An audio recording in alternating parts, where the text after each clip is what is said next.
Okay. Yesterday we ended at a point when I had given you the document and I was asking you through reflection of your conversation with the accused person. Ejjo twakomye ng'omwami wa gavumenti alina ekiwandiiko kyakuwadde n'agamba otunulemu okutandikira ku bye wayogerezeganya n'omusibe. Byabadde byebyo. Yes, it's true. Yeah, those ones.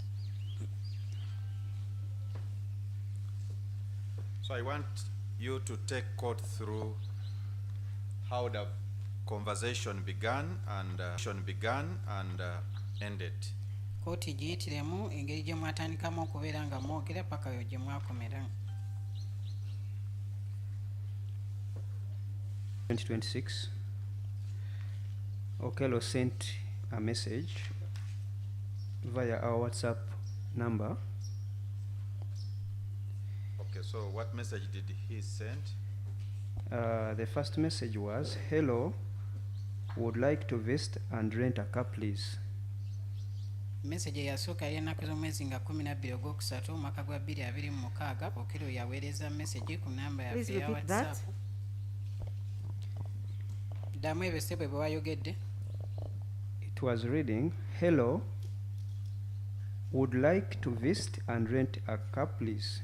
Ngamba hello nti njagala okubakyalira mbere nga mpangisa emmotoka.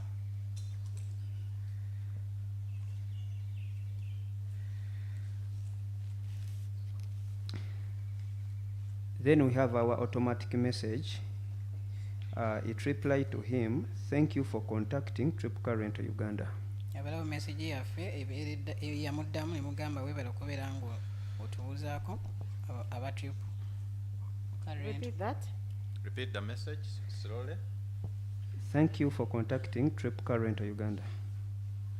Weebala kubeera nga otubuuzaako ffe aba Trip Current Uganda.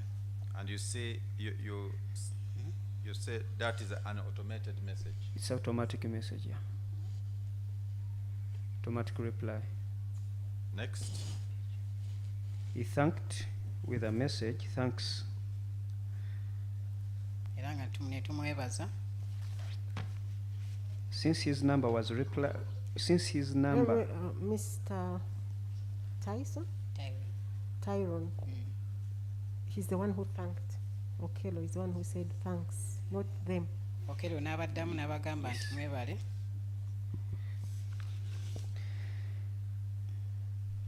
Then I replied to him, "Hello, Christopher." Ne muddamu nga mugamba nti hello Christopher. Since his number displays his names. Olw'ensonga nti ennamba eyali eredde eraga erinnya lye oba amannya ge. He replied, "Hey there." N'addamu n'agamba hey there. I replied, "Fine." Mr. Juma, we are Follow me. recording Okay. what you're Just pay saying, attention so to me. you go slowly.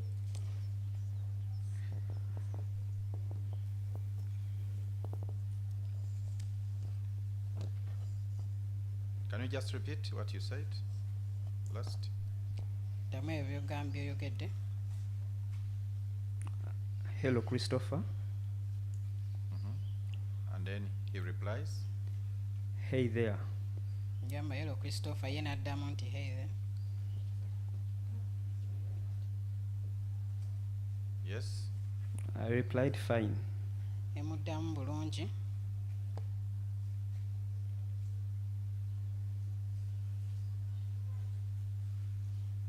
Yes. He replied, "So how do I go about this, dear?" N'addamu ye n'agamba nti nsobola ntya okubeera nga nkola kino eno.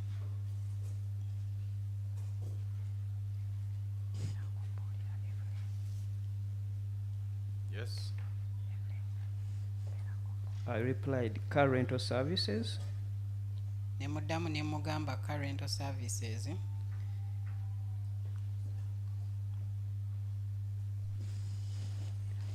He replied, "Yes, yes. How? What do you need in a car rental? Uganda office like yours?" Beg your pardon. Repeat that. He replied, Yes, yes. How? What do you need in a car rental UGA office like yours? addamu n'agamba nti yeye kikyobera weetaaga mu kampani yammwe eya car rental.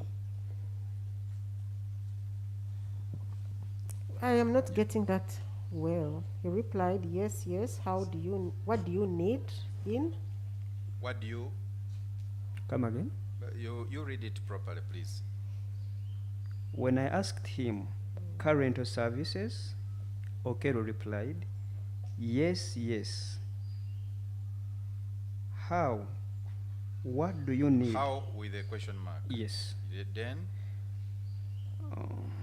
What do you need in a car rental UGA office like yours? addamu n'agamba nti yeye kikyobera weetaaga okubeera ng'opangisa emmotoka mu car rental. The word before office is what? UGA He was meaning for Uganda. Yeah. Okay. Okay. Yes. Then I replied to him, when do you want to rent the car? Ne muddamu ne mubuuza ddi lw'oyagala okubeera ng'opangisa emmotoka And for how long? era bbanga lyenkanawa.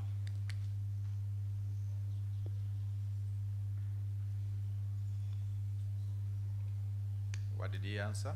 Kiki yaddamu? Tomorrow, ready. Tomorrow for 3 days. N'agamba enkya ajja kuba mwetegefu nga gyetaaga ennaku 3. Repeat. He replied, saying, tomorrow, ready tomorrow for 3 days. Agamba enkya kuba ajja kuba mwetegefu nga gyetaaga ennaku 3.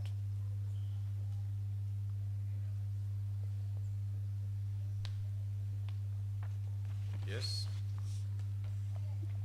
I asked him, around Kampala or around Kampala, outside Kampala? Nenziramu ne mubuuza ne mugamba gyetaaga mu Kampala oba nga obweru wa Kampala.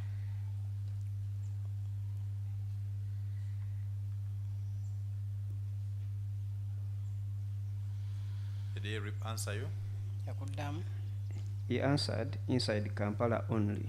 n'agamba munda mu Kampala mukka.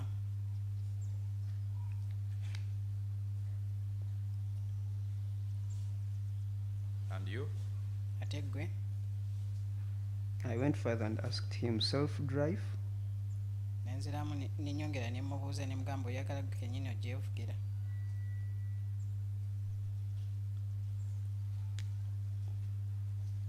Did he answer you? Yakuddamu Yes, he said, yes, self-drive suits me. n'agamba nti ye nze njagala okuba nga njyevugira.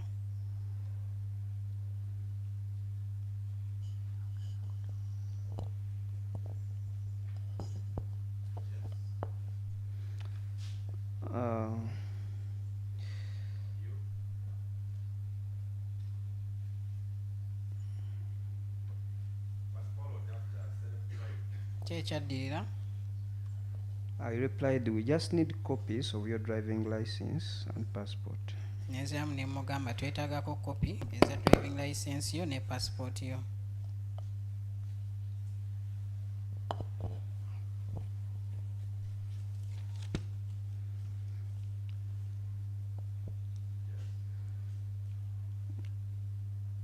Only as requirements.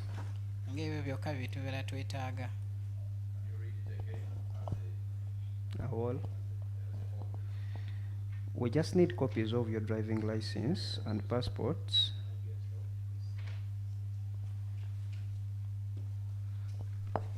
Can I go ahead? I replied him, we just need copies of your driving license and passport only as requirements.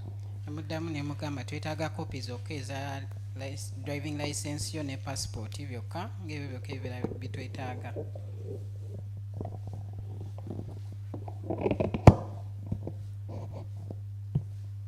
Did he reply? Yakuddamu Yes, he did, saying credit card bond as a question. What did he say? Credit card bond. Credit card bond. I don't have much money for that on credit card. Nagamba yali talina ssente zonna ku kkaadi ye ya credit.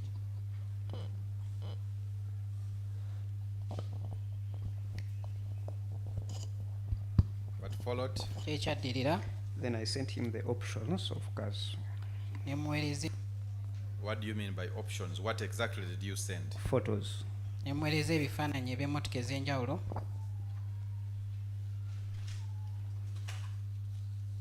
Did any communication ensue after you sent him the different photographs of the vehicles?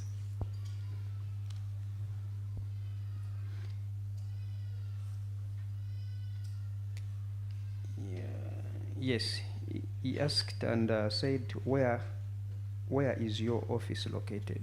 Yayagala n'abuuza nti ofiisi zammwe zisangibwa wa? Can you read it as a whole? Can you read it in the way it's complete?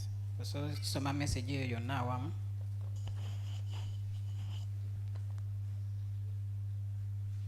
That's what he sent. Read it again. Ddamu ogisome. Where is your office located? Ofiisi Dear. ofiisi zammwe zisangibwa wa ddeya? Yeah.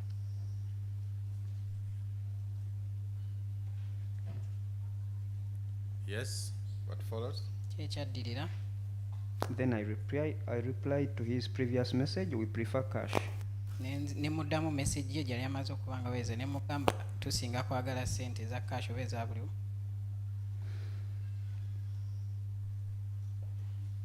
Then him.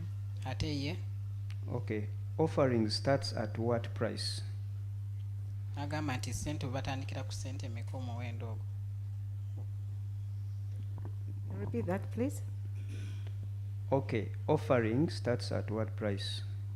Can you read the words as they are, please? Be careful. Don't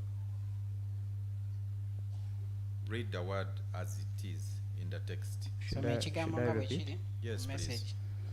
Okay, offering starts at what price? Eh? Starts.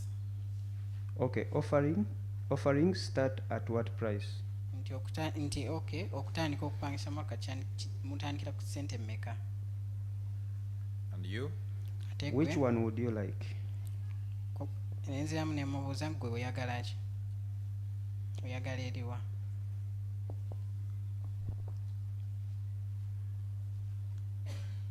And him? Ate ye Lowest price, please. nagamba ye ayagala ey'omuwendo ogwa wansi.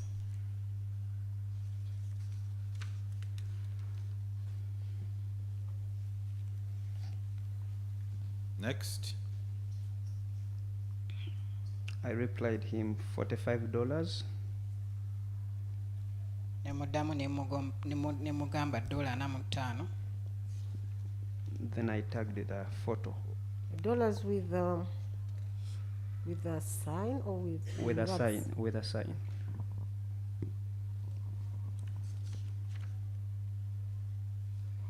Then And you what followed? then you tagged with which photo? The RAV4. Era ne nteekako n'ekika ky'emmotoka eya RAV4 ekifaananyi.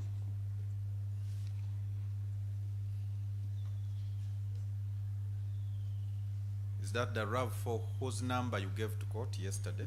Yes. Nti yeyo RAV4 enamba gye yawandiise eggulo mu kkooti gye yawaddeyo. What followed? Kyekyaddirira RAV4. He replied, RAV4, but a newer would be nice. nagamba RAV4 naye Noah yandibadde esingako.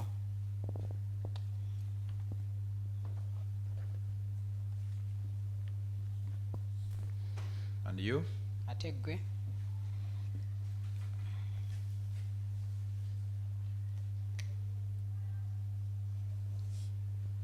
I replied to him, Noah, with $80 emuddamu ne mugamba yo with a Noah sign. esobola okubeera ya $80.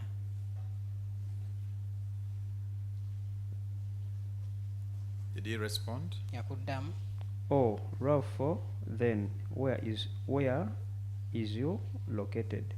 naddamu nagamba ye kaale RAV4 kati osangibwa wa? Repeat that, please. Repeat. Which one exactly? Oh, row 4. Oh, row 4, then. Tinagamba olwafu kale. Yes. Where is you located? Osangibwawo.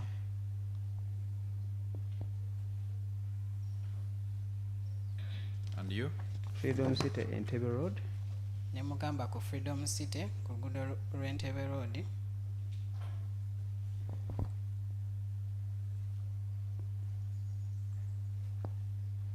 But we can also deliver the car to your location.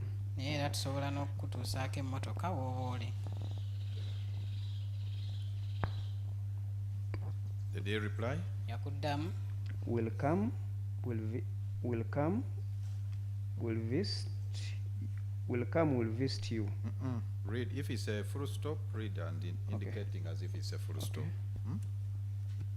Will come, will visit you. Agamba nti nja kujja bakyalire. Thanks for your time, and we'll try to be early. Weebale olw'akaseera ko era njagezaako okukwanguwa oba okeera. That is him still. Yes. Yeah. Thanks for your time. Come again? Read it again. Ddamu obisome. Thanks for your time. And we'll try to be early.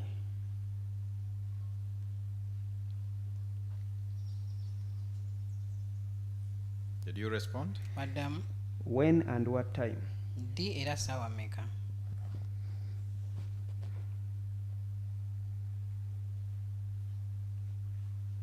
Did he answer you? Yakuddamu. I would like late morning, but not sure could stretch little past 12 p.m. Nagamba nandyagadde ku makya naye nsobola okwongezaawo paka nga Read it ssaawa again. mukaaga ez'emisana.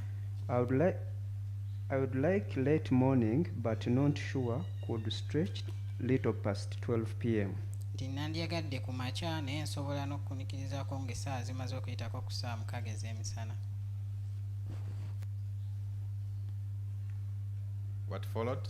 Ekyaddirira. Today, Mugamba nti leero. Who was asking him what today? me. Okay. Yeah. Did he respond? Yaddamu. No. Nagamba nedda. Sorry. No worry, I thought we were talking about tomorrow. Nga teweerekera mbadde mmanyi nti oba twogera ku lunaku olw'enkya. Read that, please. I read again. Yes. No worry, I thought we were talking about tomorrow. Teweeraliikira mbadde mmanyi twogera ku lunaku olw'enkya.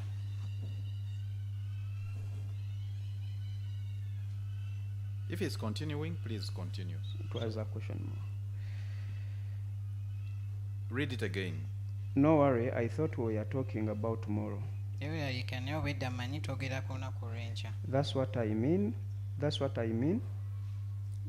Ng'era kyekyo kye ntegeeza. Will be fast but not easy to say. Sorry? That's what I mean. Will be fast but not easy to say. Ekyo kye ntegeeza ekijja okuba ekyangu naye si kyangu kyakwogera. Does range work for you? Does? Range work for you? Nti range yekkolera. And you? Okay, see you tomorrow. Yamugamba kale nja kulaba enkya.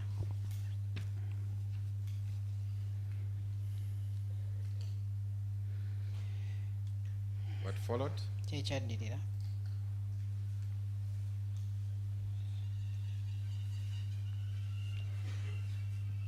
Then he called me on Friday, on 13th March 2026. Nakubira ku lunaku olwokutaano ezaali ennaku z'omwezi nga 13 ogwokusatu omwaka gwa 2026. What time? Ssaawa mmeka? It was around 10. No, it's not around. What time is reflected? Zaali ssaawa mmeka? Zo zennyini. 22 past 10 a.m. 22 past 10. kwali kuyiseko eddakiika 22 ku ssaawa 4 ez'okumakya.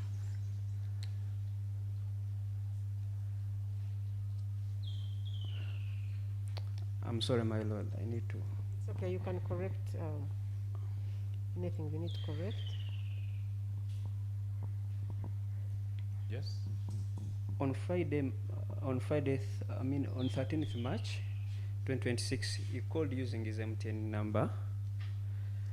ku nnaku z'omwezi nga 13 ogwokusatu mu mwaka At gwa that time, 2026 at 10:22 a.m. yakuba ng'akozesa enamba ye ya MTN. Yeah, his MTN number. Yes? Telling me, it's not written here, but telling me he was already at Freedom City. N'agamba nti You told us that Yeah, yesterday. Yeah. that is already good. So I can- so I for can go now, we are straight here. only covering Okay. this. Yes. The conversations Okay, on, so- on WhatsApp, the WhatsApp chats. On Friday 13th, it's me who called him when I'd reached the restaurant, the location. You said he called you. No, he didn't. He called using a phone. I'm sorry. That's Yes, he why. called you using his MTN number. That's what you said. Yes, but again, when I reached the place, I called him using my WhatsApp. So you also called him on 13th. Yes, using my WhatsApp. Okay. The WhatsApp. Yes. kinange era nakumamukubira nga ntuseewo nga nkozesa whatsapp namba yange. Yes, after that call, He didn't pick the call. Teyakwata simu eyo. Then I wrote to him, I'm at Punas with a car. Ne muwandikira ne mugamba ndi ku Punasi n'emmotoka. what's the spelling upon us? It is PUNUS.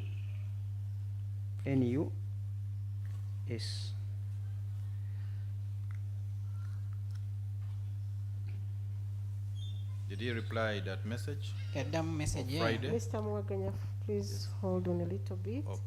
He did not pick and you sent him a message. What did you say in your message? I'm at Punas with a car. And you can repeat the spelling of that Spelling, one. yeah. PUNUS. Okay. So did he reply that message on Friday? Message eyo yagiddamu ku lunaku olwokutaano. That Friday? No, That- he that didn't. 13th. Teyagiddamu. So what followed Ki ekyaddirira? from the conversation? He came back on 14th March 2026. Yanziira ng'ennaku z'omwezi nga 14 What did he say ogwokusatu nga On 2026. the 14th? Hi, I called and waited, but I needed to go early. Namugamba nti hai nakuba naye nabadde neetaaga okuba nga ngenda mangu. Can we do the deal again? Tusobola Hi, I called and Hi, I called and waited, but I needed to go early. nti nakuba era nenninda nina ekyali kineetaagisa okgenda amangu. Yes. Can we do the deal again delivery? Tusobola adiiru neera bere nga muntusaako emmotoka eyo. Did you reply to his message? Message eyo wagiddamu. Yes, we can, no problem. Where can the car be delivered? Mugambe ye tewali buzibu, emmotoka obadde oyagala tugituusizeewa.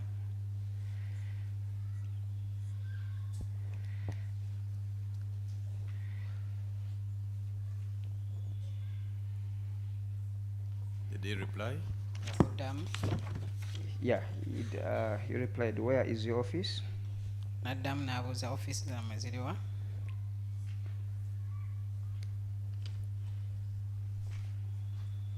And you?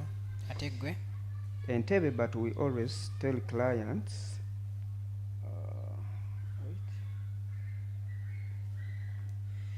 Entebbe, but we always tell clients from Kampala to come at Freedom City Mall.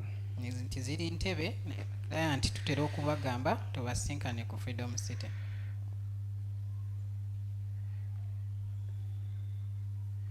meet at Come again?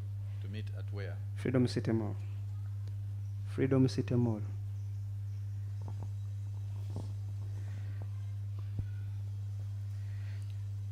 Did you respond? Wamuddamu. Did he respond? Yes. Yaddamu. Yes. Nti ye. Okay, what did he respond? Oh, if you deliver, how do we do paperwork? nti ekituufu bwe mbeera nga mutuuse emmotoka eyo tutandise tutya okukola ebiwandiiko.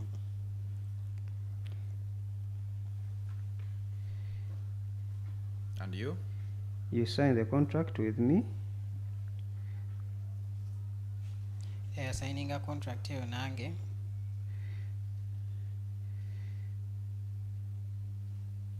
And him? In the car. Mu mmotoka.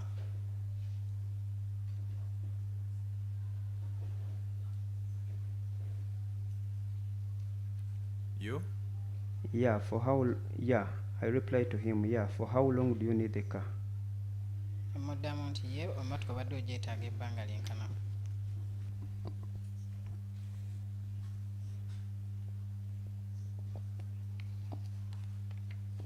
Did he answer you? Yakuddamu. Okay. May you like to do proggy next week? Nti kale ndiyagadde okukola program naawe wiiki ejja. Read it again. Okay, may you like to do proggy next week?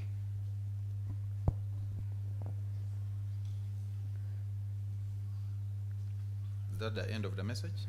Eyo We will message talk weekoma. more then when I call. Thanks, dear. Tujja kwongera okuddamu okuliziganya era naakuba essimu. Weebale.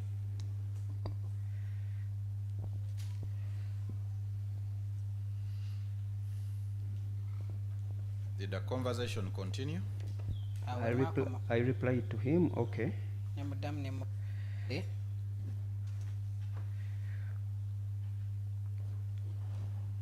What followed? He came back on 31st March 2026. Yanzirira ng'ennaku z'omwezi 31 Ogwokusatu mwaka gwa 2026. So what did he communicate to you on the 31st of March? Biki byayogerezeganya naawe ku lunaku olwo? Hello, Trip Car Rental. I would like to inquire about RAV4 rental self-drive. Leero Trip Car Rental nandiyagadde okwebuuza ku mmotoka eya RAV4 okubeera nga nze kennyini ngyevugira.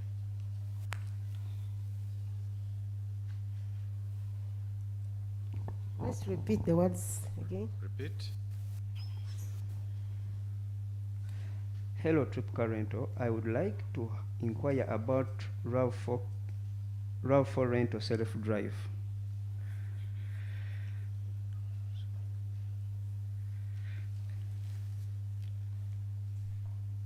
Yes. Did you reply? Wamuddamu. No, it was still going on. It was a question mark. Okay. And thanks for being patient with my previous cancellation.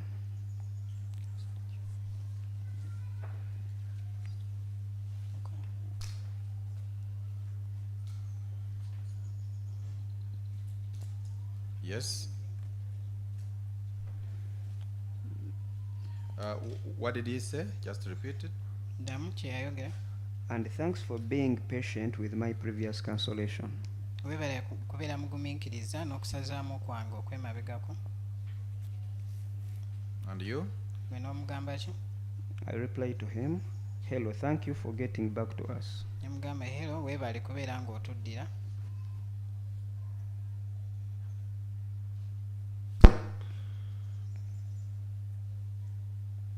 What followed? He replied, hello dear, nice. He replied, hello dear, yes, nice doing business with you. Agamba hello dear, nti kirungi okukola business naawe.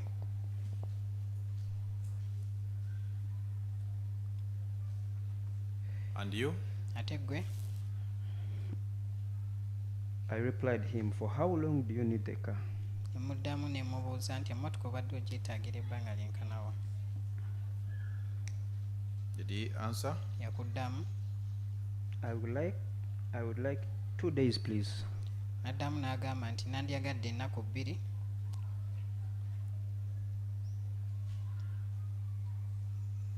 And you? Ate When gwe? do you need it? Ne mubuuza nti ogyetaaga ddi?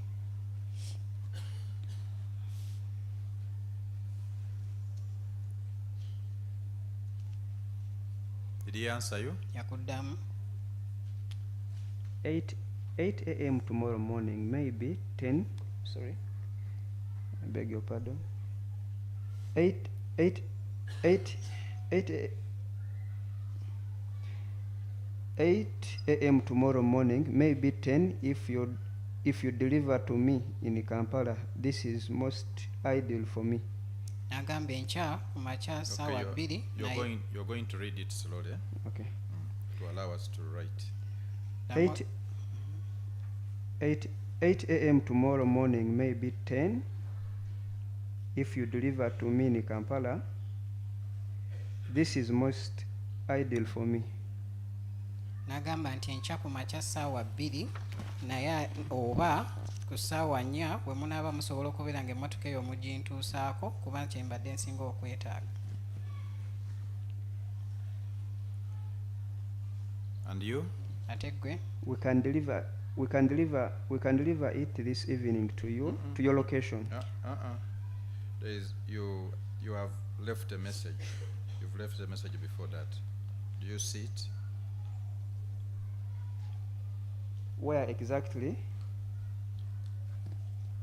What did you ask him? kiki wamubuuza? Where exactly? Nemubuuza wa wennyini. Yes. We can deliver it this evening to your location. Tusobola ogikutuusaako ekawungeezi leero kuba obeera oli. Did he provide the location? Yes, he did. He replied, Kiye? Chanja Kisas area. N'addamu n'agamba mu bitundu by'Ekyanja Kisaasi. Anything else?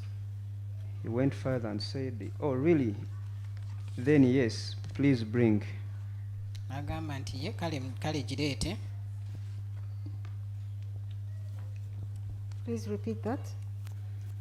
Oh, really? Then yes, please bring.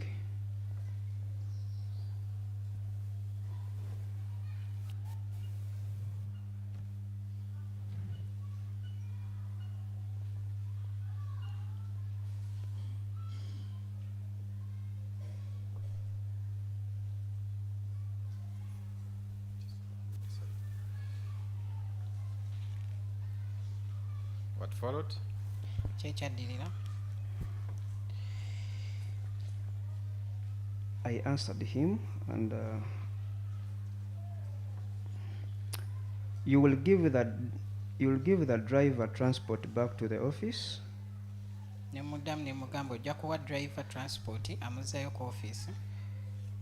He replied, yes, N'agamba kaale that's absolutely fine.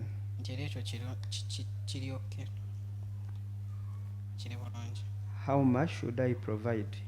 Agamba sente mmeka ze nsobola okubeera nga mpaayo.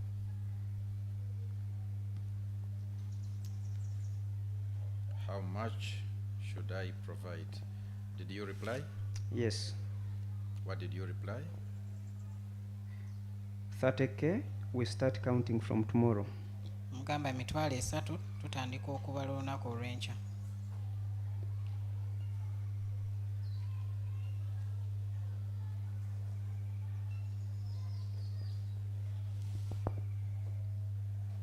How about him? Ate ye It's okay, I'll pay this transport fees also. tewali buzibu noono transport naye nja kumusasula. From tomorrow, what time? Enkya naye ssaawa mmeka? Okay. He replied, it's okay, I will pay. It's okay, I will pay this transport fees also. From tomorrow, what time? And you? Are you going to be around Kampala or outside Kampala? Ne mbuuza nti ogenda kubeera mu bitundu by'e Kampala oba okufuluma Kampala?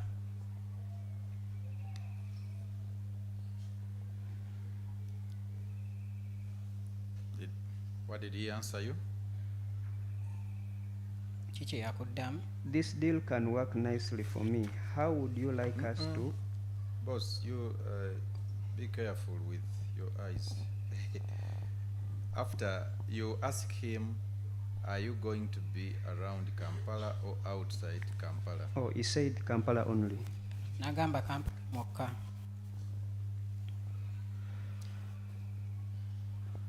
And you? Okay.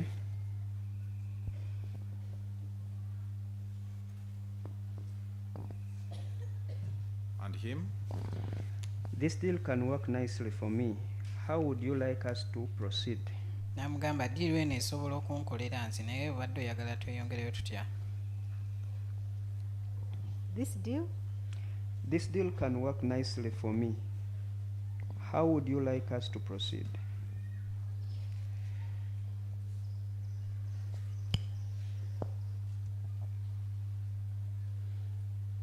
What followed? Ki ekyaddirira? I replied to him, the driver is coming. Ne muddamu ne mugamba driver ajja.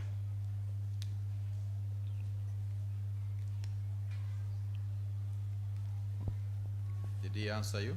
Yakuddamu Yes, he said, great. n'agamba kirungi. What followed? Ki ekyaddirira? I replied, send me the pin. Mugamba mpeereza pin.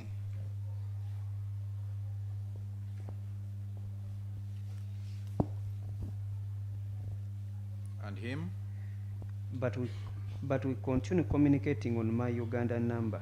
Naye twongere nga twogerezeganya ku namba yange eya Uganda. .m.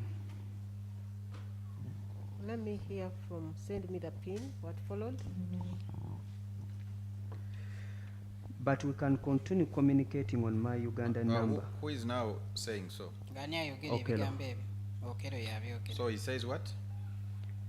But we can continue communicating on my Ugandan number. Naye tusobola okwongera okwogezeganya ku namba yange eya Uganda.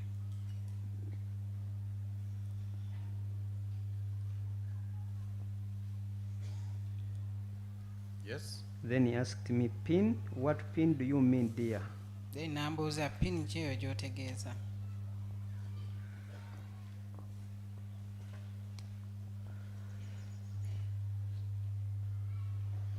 And you? Ate ggwe? I replied to him, Google pin. Ne mugamba pin eya Google.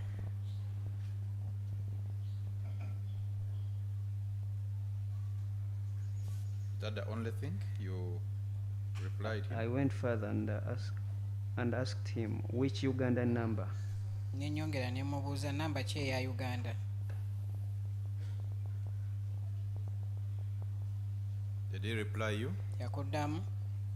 He replied me to the previous question about the pin, and he said, oh, coming up. Nanzaayo ku message y'emabegako n'angamba nti ejja.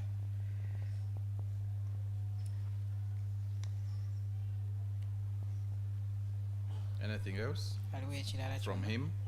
Yes, he Okuva ewo. sent me his Ugandan number. Nampeereza enamba ye eya Uganda. Which is? Namba ki eyo? +256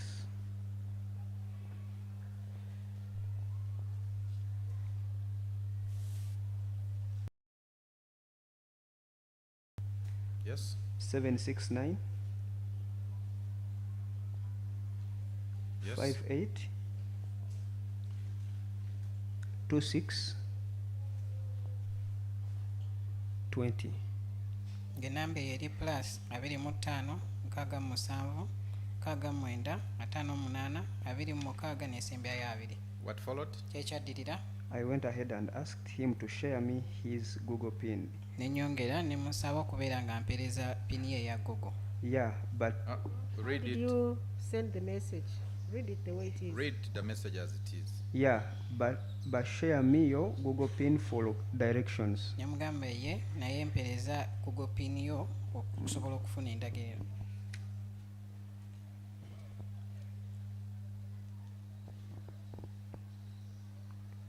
What followed? Kyekyadirira He sent me the Google pin. n'amala n'ampeereza pini eya Google.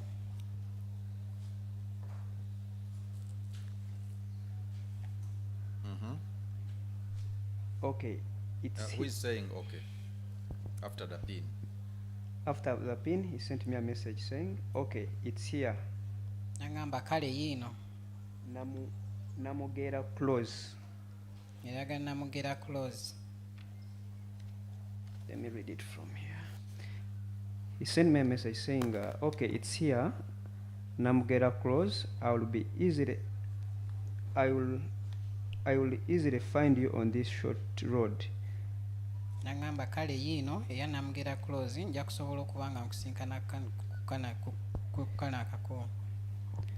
I will easily find you on. I will easily find you on this short road.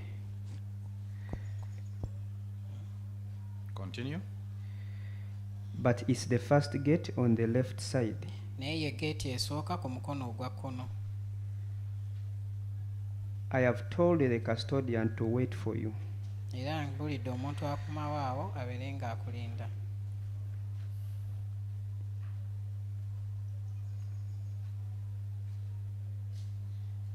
And you? I replied, okay. Ne muddamu ne mugamba kale.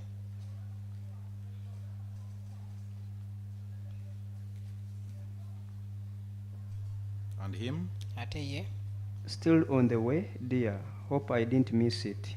mugamba oludde oli mu kkubo kansubire saagimisinze oba saagisubiddwa. So what time was he informing you that? He replied, still on the way. Still on the way. Come again. You read it read again. it from still on the way. Still on the way? No. Still on the way, dear. Hope I didn't miss it. Ddamu naweza mesi ng'abuuza nti oludde oli mu kkubo dia kansubire saagisubiddwa. What time was he asking you that? Zaali ssaawa mmeka we yali akubuuza ekibuuzo ekyo? 7:27 p.m. Kwali kuyiseko eddakiika 27 ku ssaawa emu ey'akawungeezi. Did you reply? Wamuddamu? Yes, I replied him with a photo. Ne muddamu nga mweza ekifaananyi Traffic jam photo. ekya jaamu abaakutte emmotoka. Yes. And the word traffic.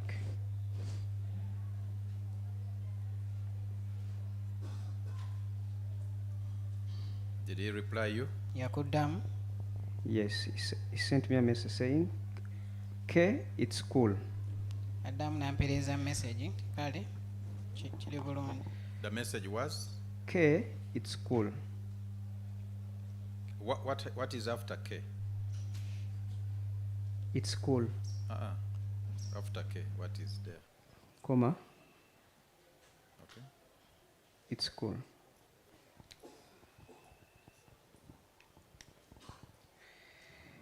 And then you? Ate ggwe 10 minutes away. ne mugamba mbulayo eddakiika 10 okutuuka. And him? Ate ye Okay, I will come to get when you call, because it's raining now. nga kale nja kujja ku geeti wonookuba olw'ensonga nti enkuba etonnya kati.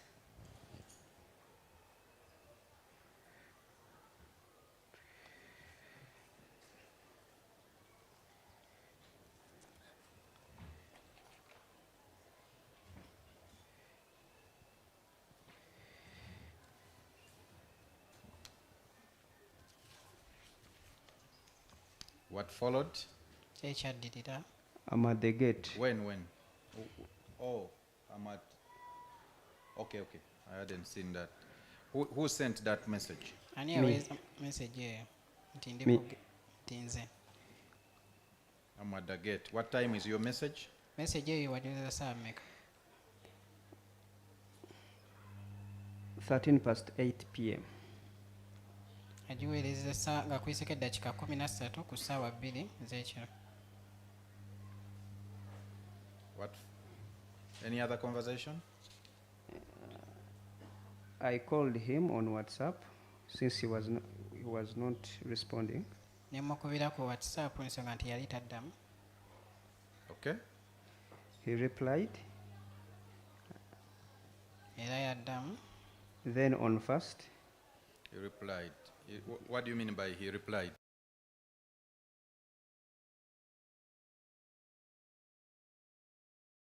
Kikyotegeeza nti yaddamu. he called back. He didn't answer and he called back. Teyakwata ssimu yange naye yaddamu n'ankubira. Okay, so you have now gone to the 1st of April. Yeah. What communication did you have on the 1st of April? Good morning. He sent me a message. Good morning. Who sent? Okello. Okello yaweza message ennaku z'omwezi lumu ogwokuna nga mbuuza nti wassooti. It was around 39 past 5 a.m. It was a what? What time? 39 past 5 a.m. Twali kuyiseko eddakiika 39 ku ssaawa 11 ez'okuma. Did you reply him? Wamuddamu? Did you get the keys? Mbuuza nti wafunye ebisumuluzo? He replied yes. N'agamba nti ye. That's all. Ng'era byebyo.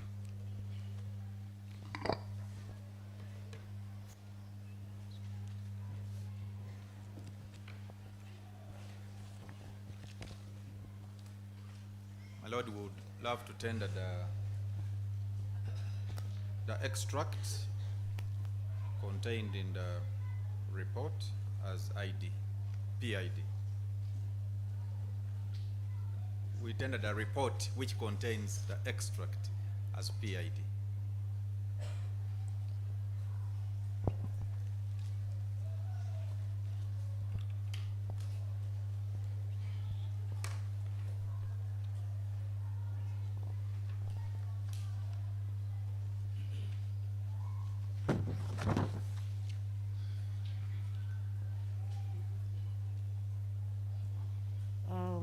Who is replying? Who's replying?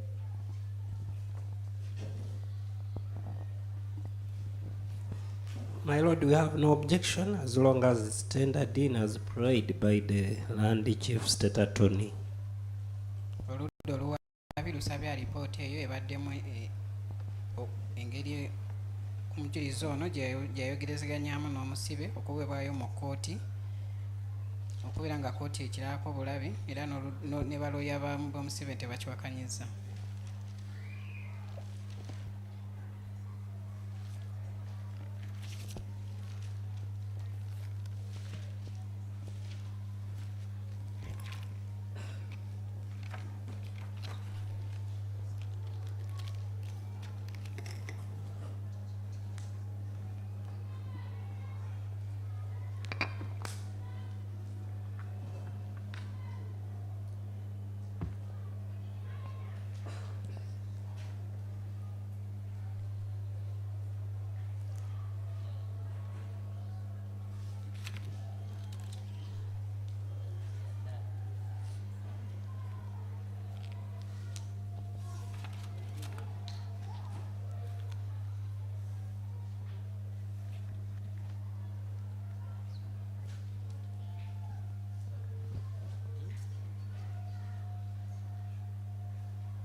the digital forensic report dated 13th of April 2026, from which the extract said to be a conversation between the witness and the accused, which are found on pages 37 to 40 of the report, is hereby admitted for identification, and it is marked PEID 3. Kooti ekkiriza alipoota eyo yawandiikibwa ng'ennaku z'omwezi 13 ogwokuna omwaka guno omwali enjogerezeganya ewamu omukiriza mu kkooti eno n'omusibe esangibwa ku peegi eya 37 paka ku peegi eya 4 ng'era kkooti egimaakinze nga PID ey'okusatu ey'oludda oluwaabe. Most obliged. My lord, that's all from him. Is available for cross.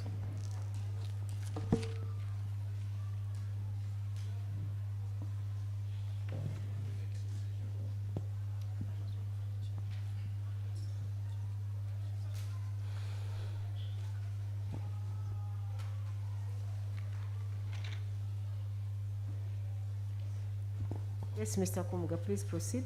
Much obliged, my lord. Mr. Juma, that gentleman is going to ask you some questions. Please answer them to the best of your knowledge and ability. Mwami Juma, omwami alina ebibuuzo byagenda okuba nga akubuuza era nkusabye obeere ng'ebibuuzo ebyo biddamu ng'abikubuuza. Juma, Sir, the hours of 10 a.m. to 12 noon on the 2nd April 2026. Where were you? The hours. You just try to be direct so that you don't confuse the witness. Okay. Where did you spend your day of the 2nd April 2026? Wasibwa ku A lunaku whole day. My lord, that's why No, I when you had say- specified the no, time. you were unclear, and when a question is not clear to the court, I don't think it will be clear to the witness. So make it clearer. You're either interested at 9 o'clock or 10 o'clock. That would be easier for him to answer. Okay. At 11 a.m. on 2nd April 2026, where were you? ku nnaku z'omwezi nga 2 ogwokuna omwaka gwa 2026 ku makya ssaawa 5 waliriddawa. I was at my place, Nali ewaka ewange Where? ewa Namasuba Ndejje. enamasuba Ndejje.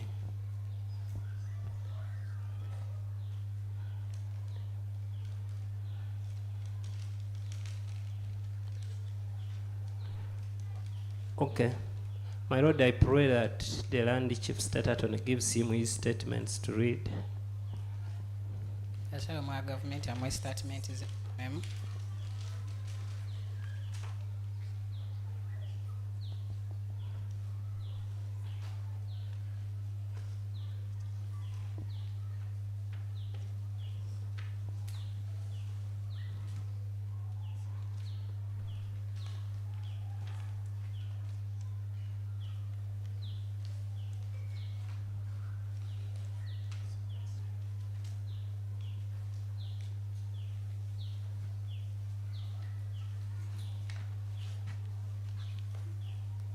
Okay.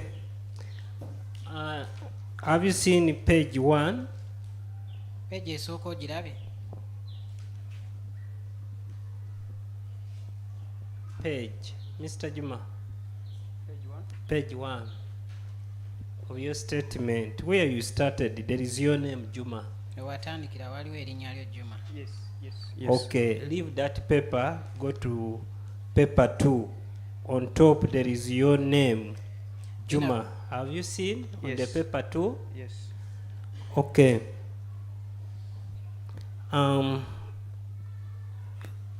Count line 1, 2, 3, 4, 5, then 6.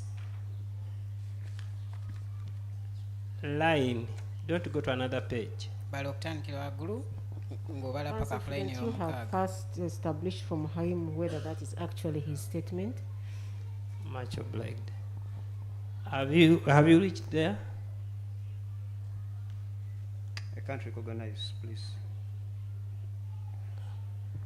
Mr. Juma, is that your police statement? Mwami Juma, your statement yo gyawayo ku police Yes. nti Does it have your name and signature? kuliko Yes. amannya go ne wateeka Yes, omukono? yes. When was it recorded? wagiwandiika ddi? On 4th? I don't know. Was it on 4th? No. Wait. 4th of which month? No, it was not on 4th. It was April. I need to get the dates because Go to page 1. Go to page 1 it is on the sides of your statement. on 11th April 2026. Okay. yawandiikibwa ennaku z'omwezi 11 11th? ogwokuna omwaka guno. Okay. Did the police read back to you? abapoliisi bagikusomera? I don't recall. Don't sijjukira. Yeah. But you believe in what you wrote? Yes. Okay. naye akkirizamu ebyo bye yawandiika. Go to page 2, or paper 2.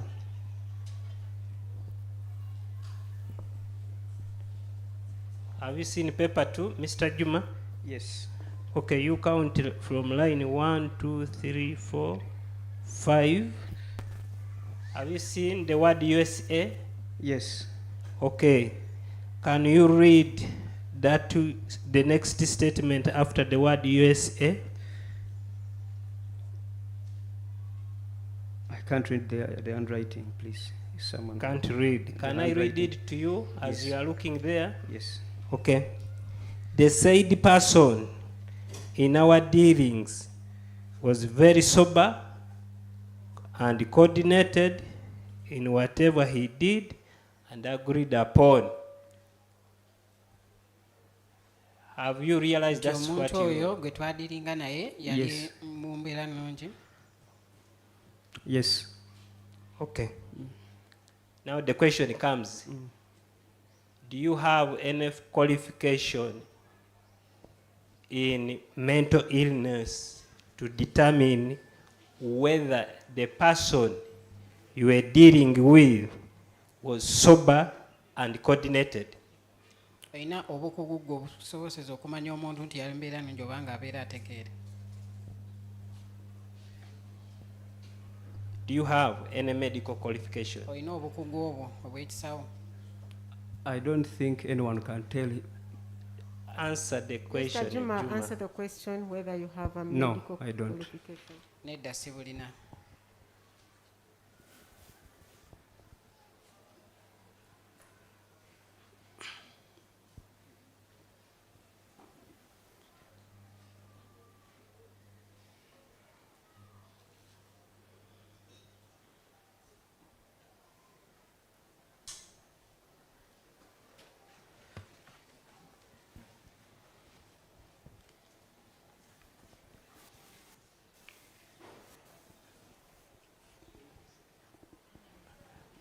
My Lord, I'm through with this witness. Okay. Any re-exam? Yes, my lord, just one question. Mr. Juma, you told the police that the accused was very sober in his dealings with you. What was your basis for Wali- that observation? wali osinziira ku ki ng'okubeera ng'ogamba nti omwami oyo yali mu mbeera nnungi mu ddiiru zammwe ze mwali mukola?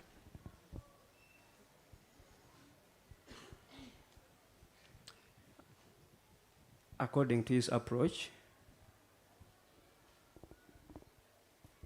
What do you mean? the way he consulted us,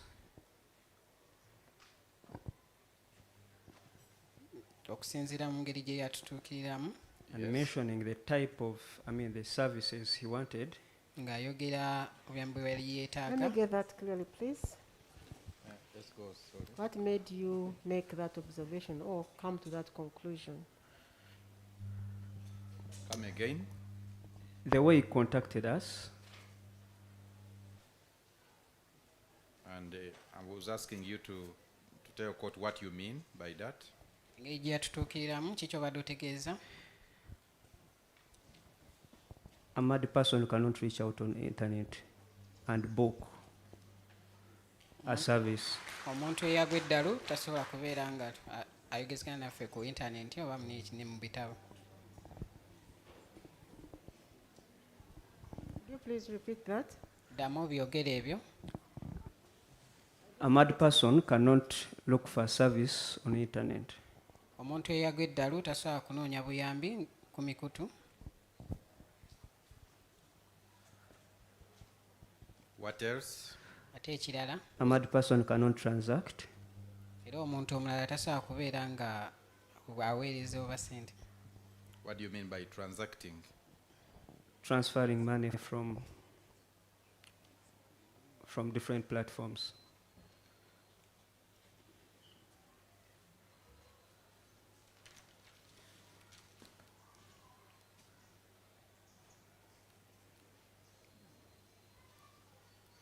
In this case, what platforms were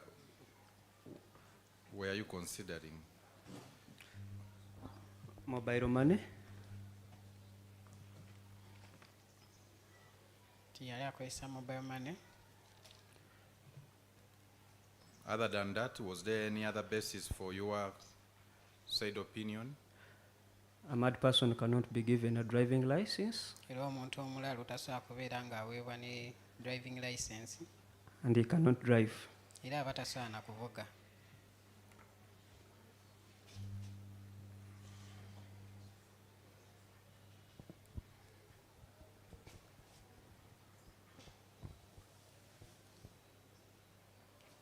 That's all. Ng'era byebyo.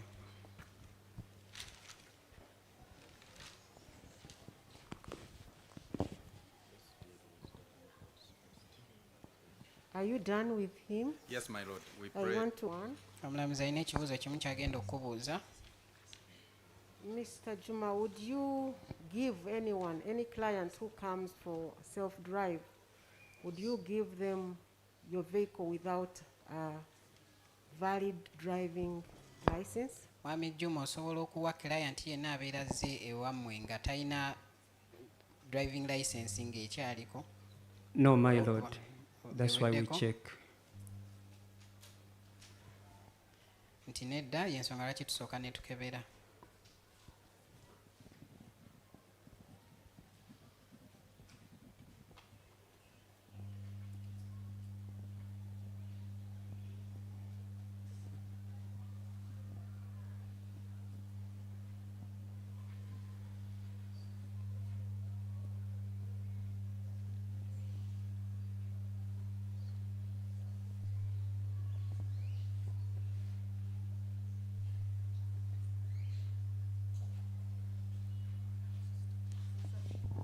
I guess you have no question arising from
Hello, settle, silence.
I extend this thing, yeah, for you. Criminal Session Case number 132 of 2026, Uganda versus Christopher Okello Onyum.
Let's have the next witness, please. My Lord, our next witness is Mukasa Paul.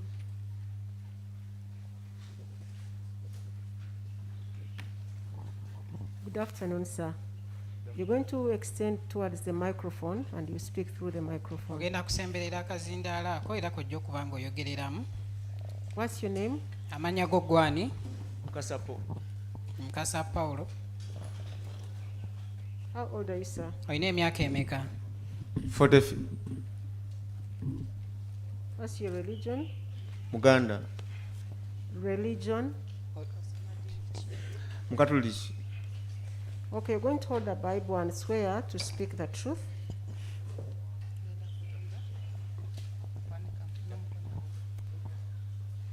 Ndahira mu linnya lya Katonda Ndahira mu linnya lya Katonda. obujulizi bwe ngenda kuwa mu kooti Obujulizi bwe ngenda okuwa mu kkooti. ku musango guno Omusango guno bw'amazima w'amazima awatali bulimba.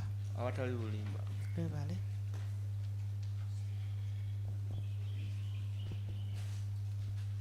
Could you repeat your name for the record? Ddamu kooti ogibulire amannya go.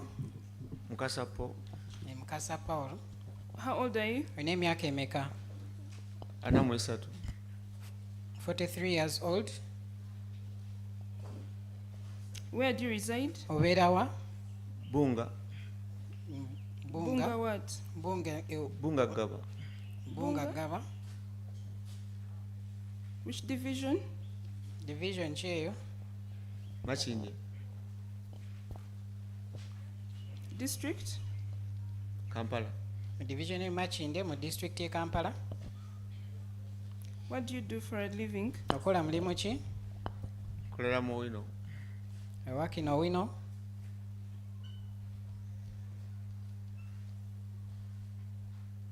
Okay. Do you know the accused person in court? Omanyi omwami You oyo? can tell us what he does in Owino. Mumanyi. Okola mulimu ki mu Owino? Tunda ngato. I sell shoes.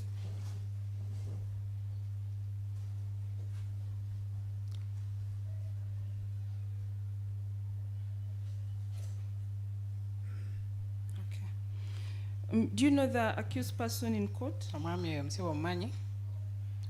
Mumanyi. I know him. How do you know him? Ajja otya okumumanya? Yajja ewaka. Okay. Do you know his name? Omanyi amannya ge? Okello. Ye Okello.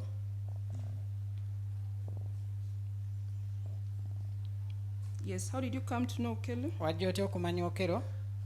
Yajja ewaka. He came at home n'agamba ayagala kupangisa ku nyumba. and he said he wanted to rent a house. When was that? Lwali ddi? Omwezi gwe 11. It was in November. Which year? Mwaka ki? 2025. In 2025. Enyama.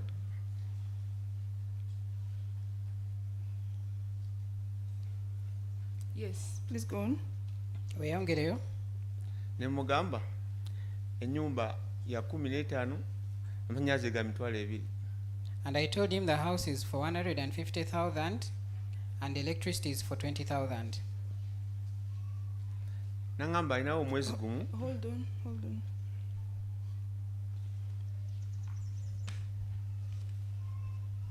So, where are these houses located? Ennyumba ezo zisangibwa wa? Bunga. In Bunga.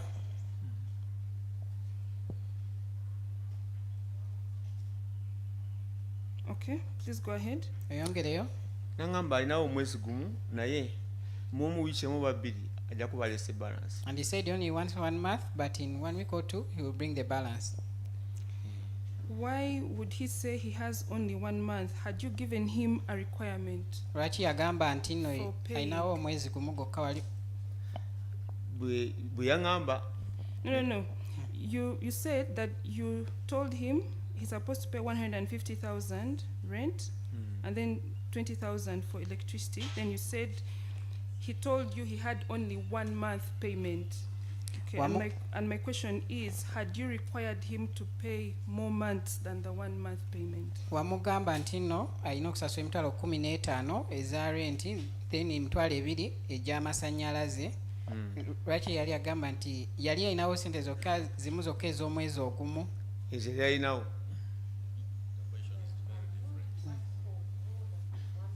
Yali yakusaba okusukka emyezi ogumu.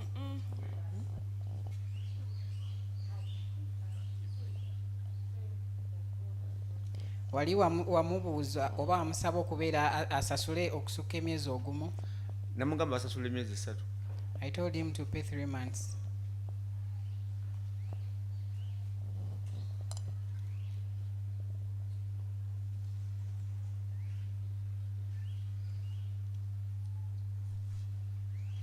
Yes, go ahead. Yes. Oyongereyo. Nangamba kasooka aleetako gumu wayitawo ebbanga lyengambye lya wiiki emu babiri ajja kuleeta balansi omulala. And he said after 1 week or 2 weeks I'll bring the balance. Wali wakayitawo wiiki emu n'aleeta. Then after 1 week he brought the money.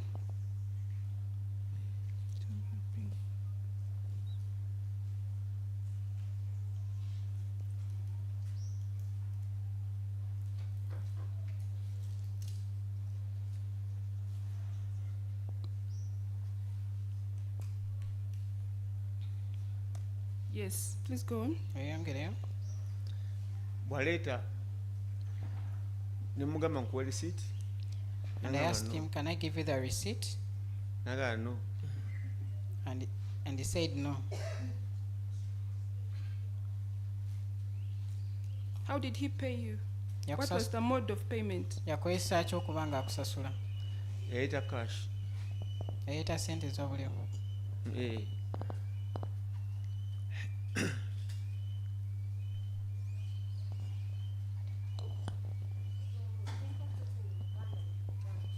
He brought cash.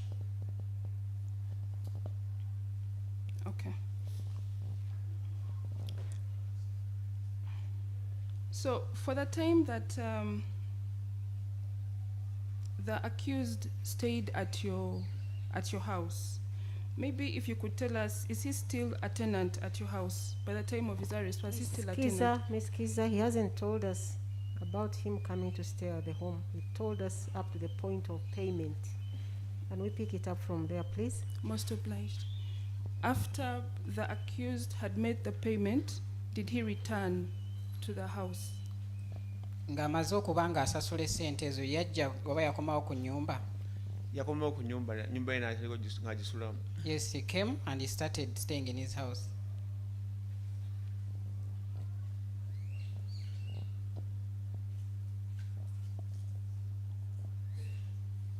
Okay. Is he still a tenant at your house? Era akyali mupangisa ku nnyumba zo? Nedda. No.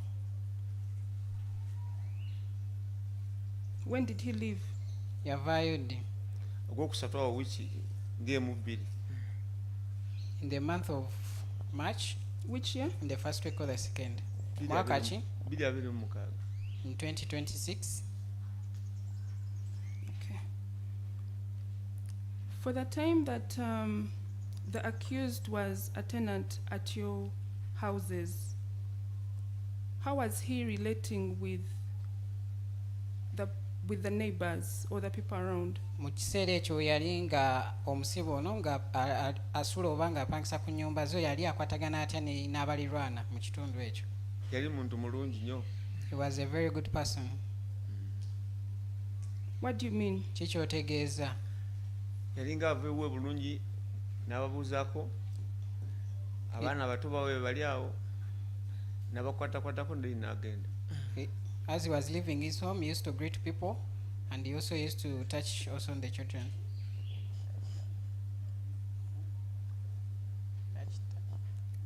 How would he relate? You have said he would touch the children. How was he relating with his children? Obadde ogambye yali akwatirira ku baana. Yali akwatagana atya nabo?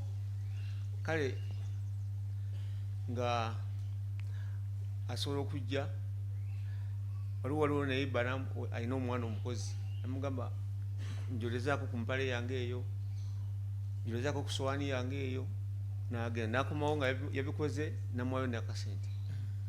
There was a neighbor whom used to ask to help to wash his trousers, and even when he came back he used to pay him some fee. Mr. Mukasa, that hasn't answered her question.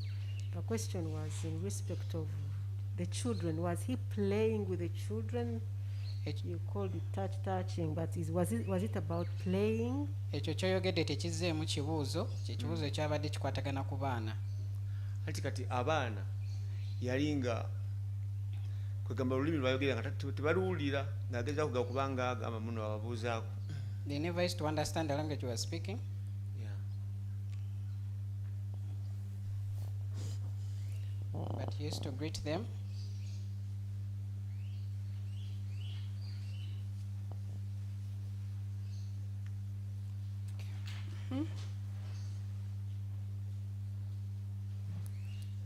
And you talked about he would give things to the neighbor to clean for him. What do you mean? Wayogedde ku nsonga nti yali awa ebintu by'okubeera nga abiwa omuliraano okumwoleza. Kiki wadde otegeeza? Okumuyambako. Explain. Nnyonnyola. Kwegamba nga ye tasobola kubikola naye nga alina obbiwa awusigalo amuyambeko. He never used to do them, but he used to give the house girl to help him. What would he ask the house girl to do for him? Kiki yali asaba house girl okubeera nga amukolera? Okumwoleza ku lusi empale n'omwoleza essowaani ye n'ekikopo. At times to wash for him his trouser or even the cup and the plate.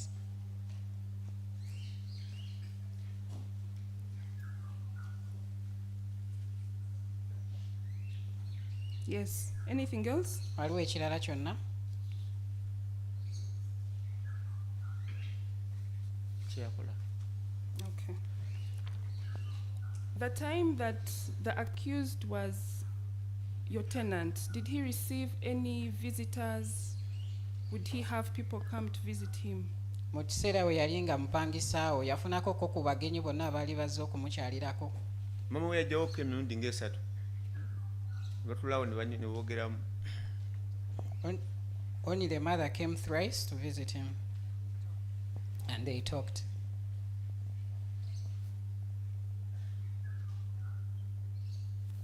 Yes? Yongereyo. Baamala balinga bannyumya nze nga sibawanyubudde nga nvaawo ne nkola ki. As they were conversing, Naye nkola ebyange. Would the mother stay? Nga bawo katono n'agenda. she was there for a short time and left.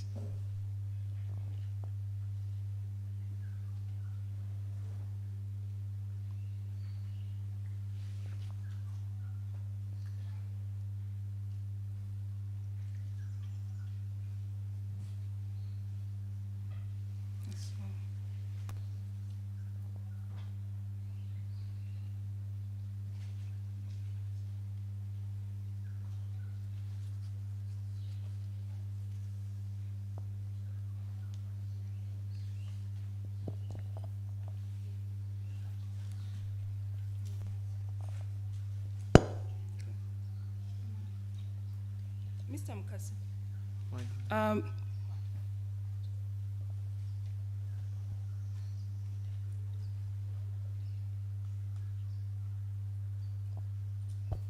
Let's proceed, please. Mr. Mukasa, what else did you observe the accused person doing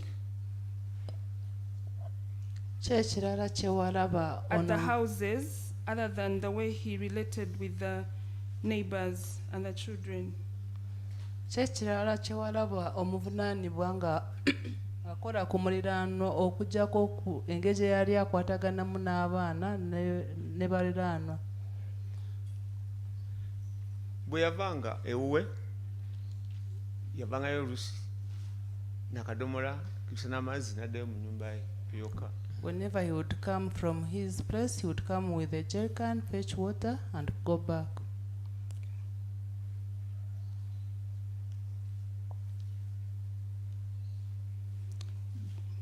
Where was he fetching the water from? Amazzi yali agasenawa? Ku tapu ewaka. At the tap at home.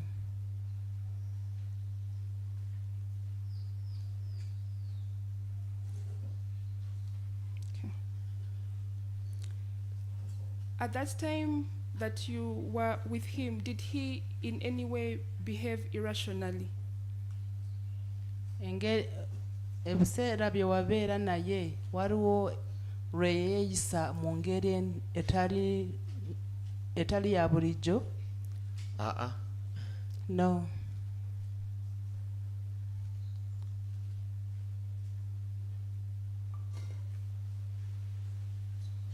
Okay.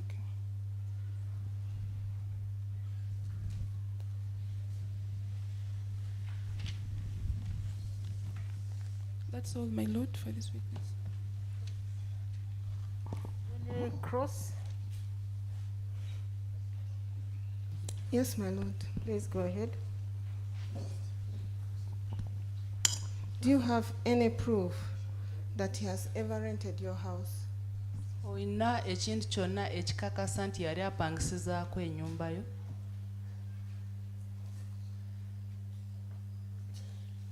Siina kubanga pozi. Do you, that's Aba- okay. Do you stay in the same I compound? don't have. Let them first interpret. He said I he don't doesn't have because Do you stay in the same compound with the tenants? obeera mu luggya lwe lumu n'abapangisa? Enyabo. Yes. What time do you work in Owino? Mu What wino time- okolayo ssaawa meka? Ngenda sawa 6:7. I go between 12:30 to 1.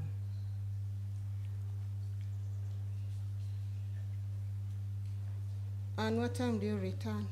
Okomawo ssaawa meka? 10. 4. Okay. You live between what time to what time? Ogenda kukola okuva ssaawa meka kutuuka ssaawa meka? Nvayo ngenda sawa 7:6. I go between 12:30 to 1. Return at Okomawo ssaawa meka? 10. I return at 4. And how many houses are there in the same, in your compound? Okay, just give us a description, a vivid description. Tunnyonnyole oluggya lwammwe engeri amayumba gye galimu wali watya? Tukubire ekifaananyi. Zakulaba ng'ekikomera ziri eno n'eno west. They are built in like an enclosure. They are both sides facing each other. And how many are there? Ziri meka? Ziriwo nga 8. They are about 8.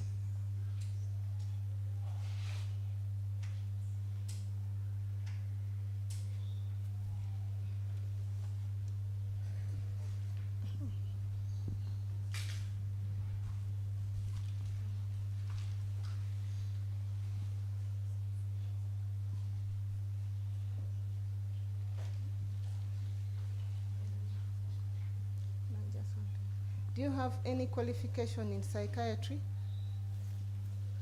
Oyina obukugu bwonna obukwata ku bujjanjabi bw'obwongo?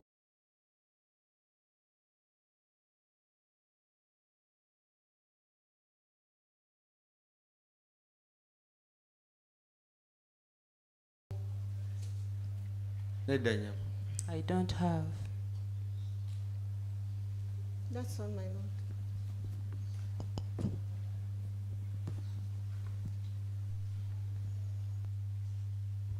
Excuse me, any exam?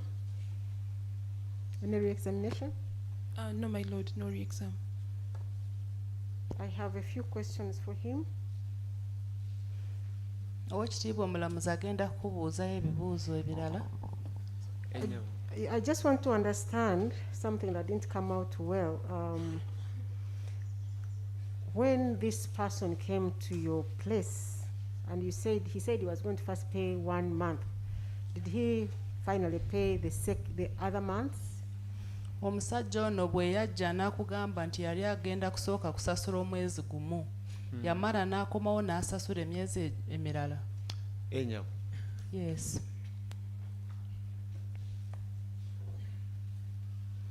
So he paid for 3 months, and for how long did he stay there?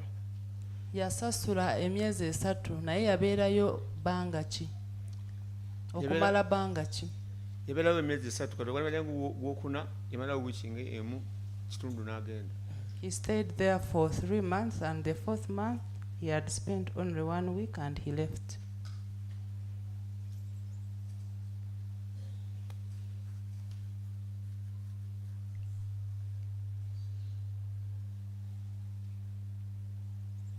When he came to ask to rent your houses,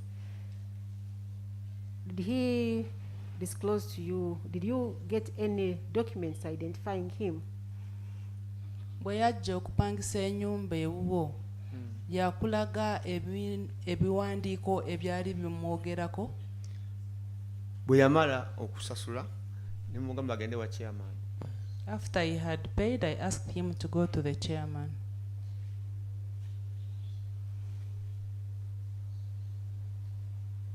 Did he go? Yagendayo wa chairman. Yagamba yagendayo. He told me he went there.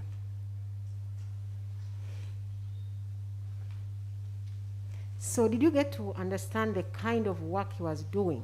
Did he have any job?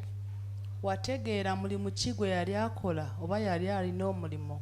Nedda nnyabo. I did not.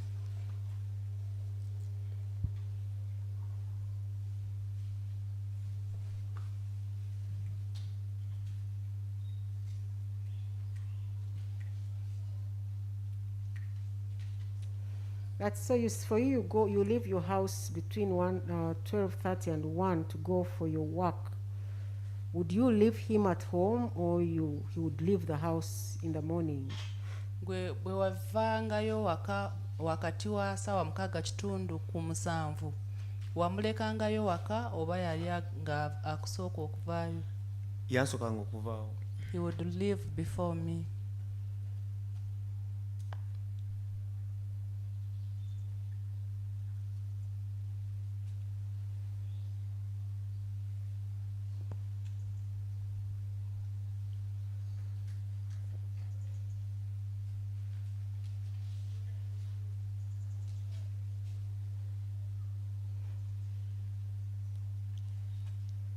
Ms. Awelo, any questions that arise from my questioning? None, my lord. My lord, I have a question. Please.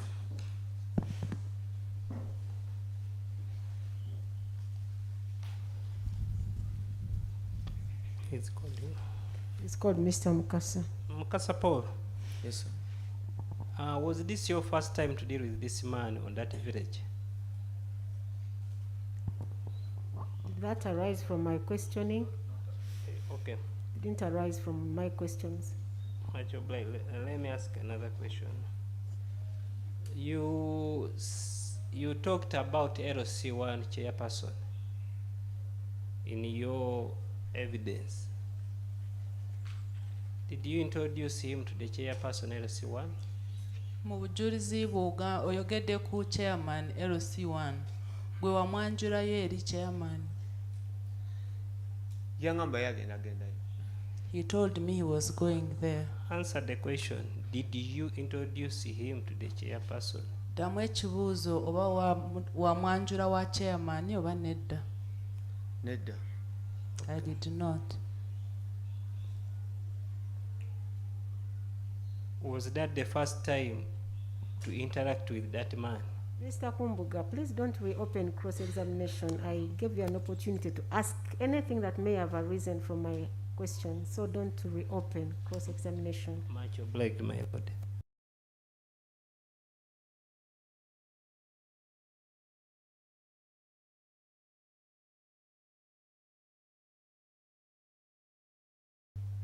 I end there.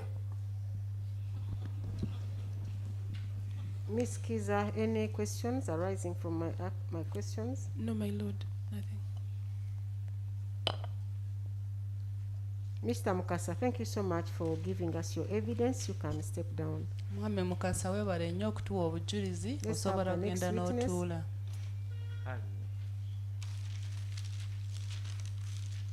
This will be PW10. Yes, my lord.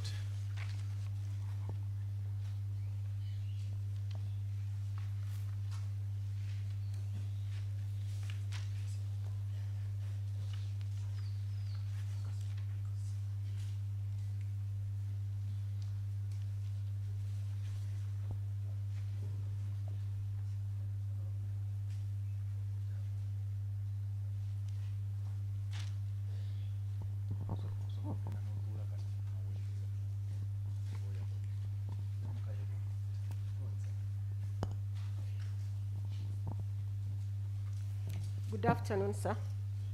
Osibye otano ssebo. Ndi bulungi nnyabo. What's your name? Bakuyita ani? Nze Makayi Joero. Olina emyaka meka? Nina emyaka 31. I'm 31 years old. And what is your religion? Osoma ddiini ki? Ndi Muprotestant. I'm a Protestant. Okay, you're going to hold the Bible and swear and to speak the truth. Ogenda kukwata Bayibuli olayire nti ogenda kwogera mazima.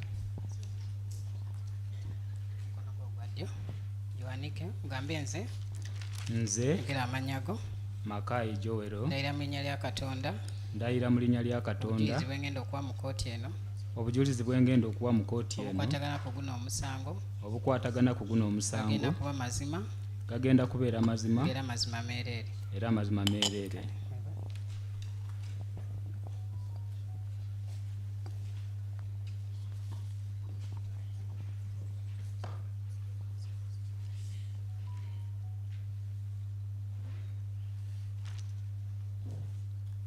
Okay, Mr. Makaye, you say you're 31 years. Yes, sir. I request you to speak a bit louder. Ojja kwongera ku ddoboozi. Where do you live? Obeera ludda wa? Mbeera Kisaasi. I stay in Kisaasi. Where is Jesus found? Kisaasi esangibwa wa? Kisaasi esangibwa Kigoowa. Is found in Kigowa Nakawa, Kampala district. in Nakawa, Kampala district.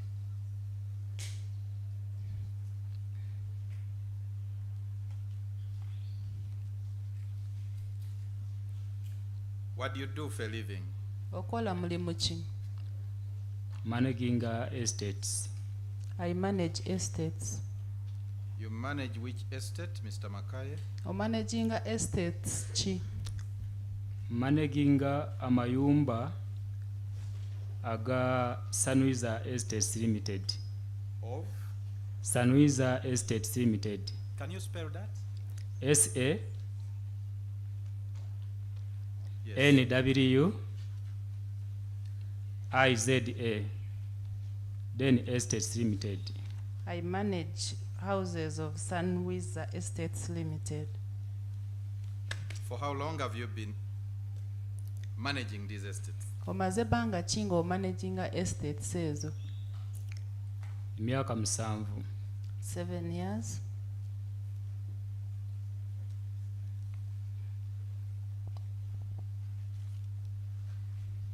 Mr. Makaye, do you know the accused person? Omanyi omusajja atudde wali gwe bavunaana? Mumanyi. I know him. Who is he? Yani? Ye Mr. Okello Christopher Onyum. He's Mr. Okello Christopher Onyum. How do you come to know him? Wajja otya omumanya? Mupangisa wange. He's my tenant.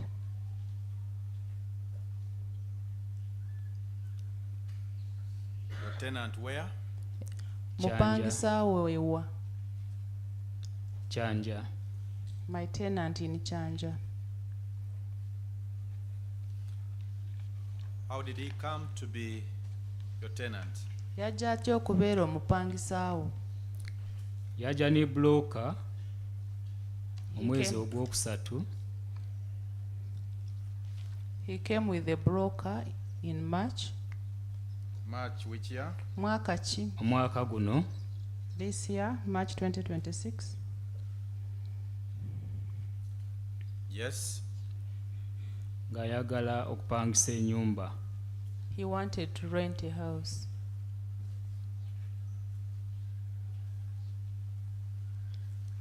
Yes. Bwe yatuuka ennyumba yagisangawo nga weeri, When he came, he found the house was there. n'abuuza ebisale by'ennyumba. He then asked for the payment The rent. of rent for the house. tumugamba ennyumba ya mitwalo 4 We told him that the house was for 400,000 era emyezi egisookerwako gye tutwala giri myezi 4. and we take from 4 months upwards. N'agamba tikirina buzibu. And he told us it was okay. So, when he agrees, Bwe yakkiriza twamuwa tenancy agreement yaffe When he agreed, we gave him our tenancy agreement. n'agiyitamu He read through it. bwe yamala okugiyitamu n'abuuza nti kati asasula atya. After reading it, he asked us how he was going to pay. Tumugamba you go a little slow. okay. Yes, when he asked, Bwe yabuuza, Ne tumugamba essente tetutwala cash. Okay, can you please talk for yourself, not yeah, we? yeah. bw'oba oyogera weeyogereko nga ggwe toyogera nti ffe. When you say we, you are actually meaning. Oh. Namugamba Okay. essente tetutwala cash. I told him we don't receive cash. Naye engeri yali nti aze ne broker twamugamba When you say, please speak for yourself as advised. Nga bwe bakuwabudde weeyogereko nga ggwe. engeri yali nti aze ne broker Okay, let me just try to advise you is that you are the only one who is giving us evidence, and we want to be sure that we are dealing with a person that dealt with him, not any other person. Okay, Ye understand. ggwe eyazze wano okuwa obujulizi ate kooti eyagala kukakasa nti ye ggwe eyakolegana n'omusajja oyo. Omwami oyo engeri yali nti aze ne broker namugamba essente ze yali alina okusasula toto eyawamu ajja kujjako emitwalo 10 azisasule mu kaashi tusobole okuwa broker commission, then balance asigalawo ku myezi 4 gye yali alina okusasula aziteeke ku account direct. Okay. Let's write that. Since the accused person had come with a broker, I asked him that the money he had come to pay, he should get 100,000 shillings, and we pay in cash, and we pay the broker's commission. Then the balance should be banked on the account. The balance of the 4 months to be banked at the account. So how much was he supposed to bank? Yali alina osasula miliyoni 1.6 He was supposed to pay 1.6. ku account yasasulayo miliyoni 1.5, then cash n'asasula emitwalo 10. Go slow, please. Mr. Mackay, just move with me. Okay. He paid 1,500,000 in the bank and paid cash of 100,000. Did I get that? No. How much did he pay? Sorry. I'm sorry. Let me be sure. Mu toto eyawamu yali alina osasula emiliyoni 1.6. Okay. Ku banka yateekayo emiliyoni 1.5, Okay. then emitwalo 10 yali alina ozisasula mu cash. In total, he was supposed to pay 1,600,000. Then he paid 1,500,000 in the bank and 100,000 in cash. Okay. Great. So, what followed when you tell him of that payment arrangement? Bwe wamugamba engeri gye yali agenda kusasulamu kye kyaddirira. Yasaba account number. He requested for the account number.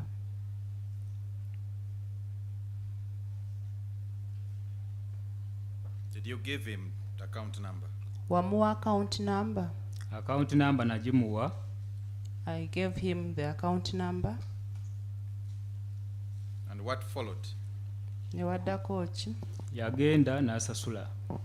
He went and paid. How much did he pay? Yasasula sente meka? Yasasula emiliyoni 1.5. He paid 1,500,000 shillings. And what followed?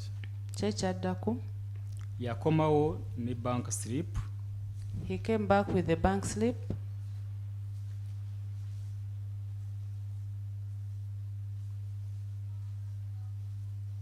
And what followed? Kyekyaddako, yampa bank slip eyo nampa n'emitwalo 10 ze twali tulina okusasula broker.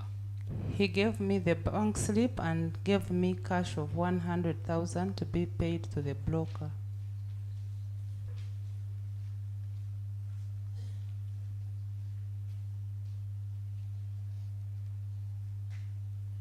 What followed? Kyekyaddirira, namusaba okusayininga tenancy agreement I asked him to sign the tenancy agreement.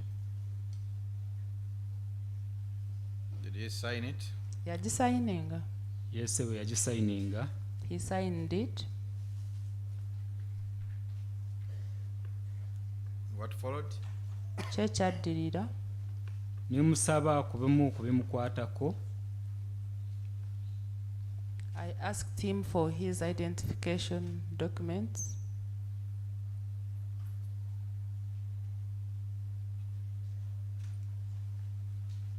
Did he give you any? Waliwo bye yakuwa. Yampa passport He gave me passport, nga ya America, American passport, nampa driver's license and a driver's license, nayo nga ya America. American driving license. And what followed? Kyekaddirira, Twamuwa ebisumuzo kusobola okuba You and who? gwe naani? namuwa ebisumuzo okusobola okuba nga akozesa ennyumba ye. I gave him keys so that he can start using his house.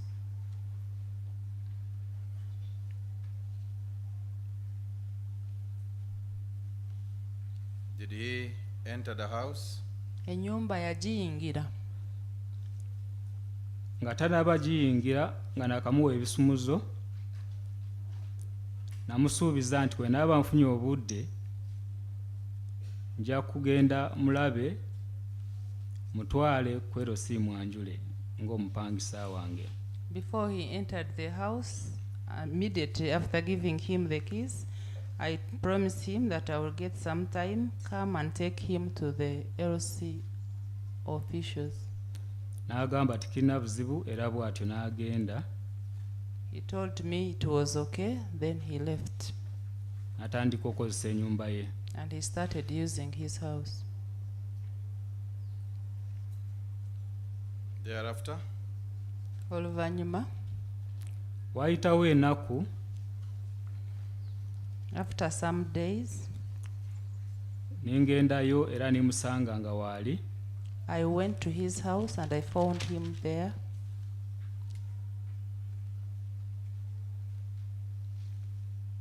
yes.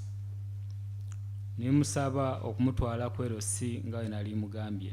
And I asked to take him to the LC as I had told him.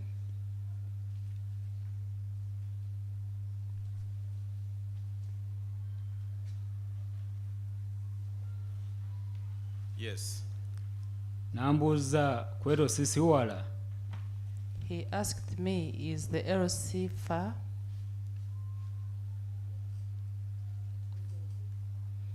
Isn't the LC far? Thank you. Yes. Ne mugamba si wala. I told him it was not far.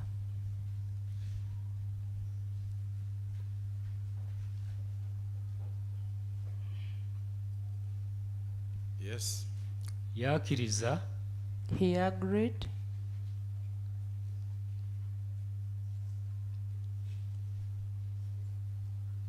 Yes. n'agalawo ennyumba ye. He locked his house.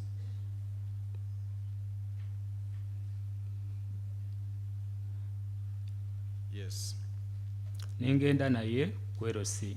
I went with him to the LC.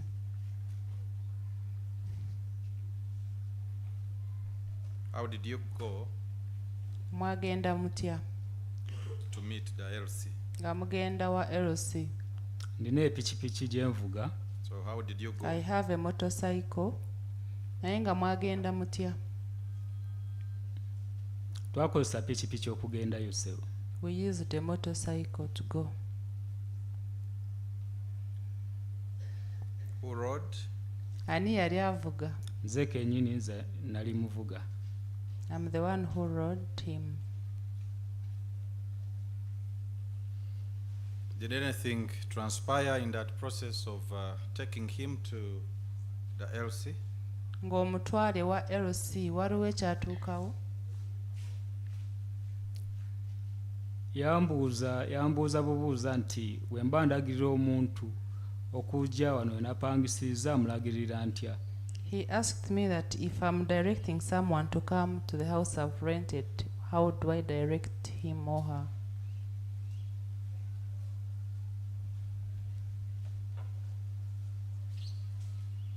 Yes. Omugamba nti ogenda Kyanja ku Ring Road. I told him that you tell that person that you're going to Kyanja Ring Road.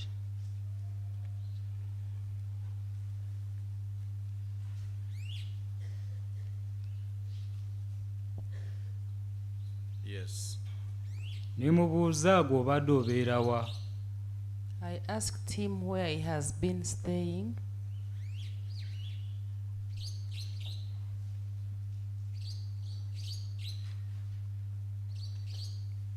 Yes. N'angamba nti ye abadde abeera Ggaba. And he told me that he was staying in Ggaba.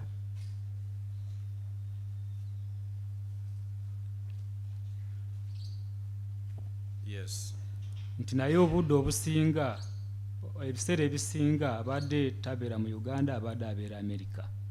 And he told me that most of the time he was not staying in Ggaba, but he was staying in America. Uganda. He was not staying in Uganda. He was not staying in Uganda, but he was staying in America. Yes. Bye twasobola okwogezaganyako n'omwami oyo nga tugenda ku LC. That's what we talked about with the accused person as we went to the LC.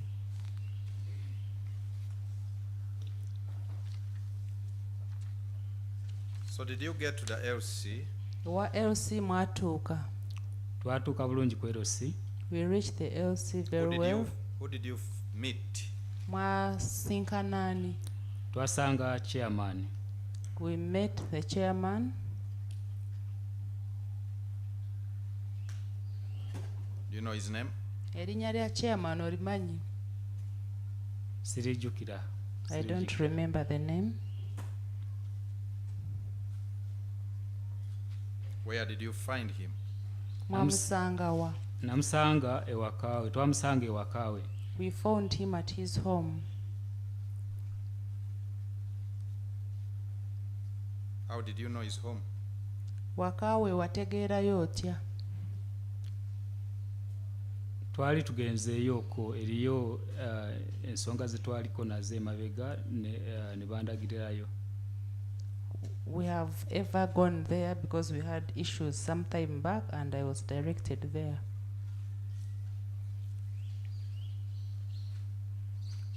What happened at the chairman's? Nga mutuuse wa chairman kye kyaddirira. Chairman twamusangayo. Yes. We found the chairman home. Tumweyanjulira. We introduced ourselves to him.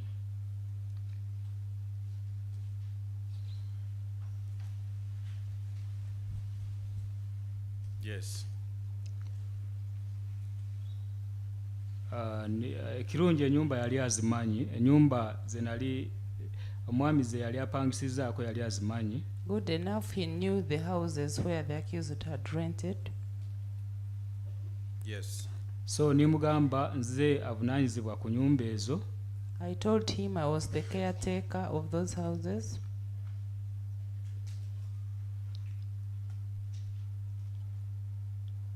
Yes. Era nimugamba ndeese omupangisa wange okumwanjula ku LC. And I told him I had brought my tenant to introduce him to the LC. Yes. chairman n'amubuuza amannya ge. Chairman asked him of his names.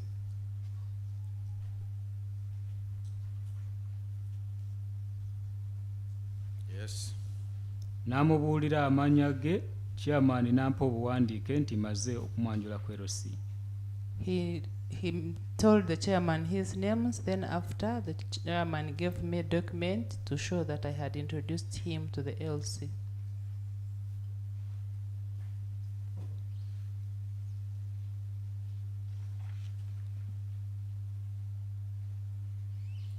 What followed?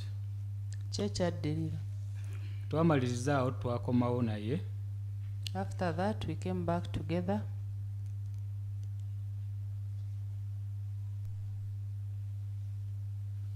Yes. Ne mutuusa ku nyumba. I dropped him at the house. Yes. N'ambuuza weetaagayo ku mafuta. He then asked me whether I needed some fuel.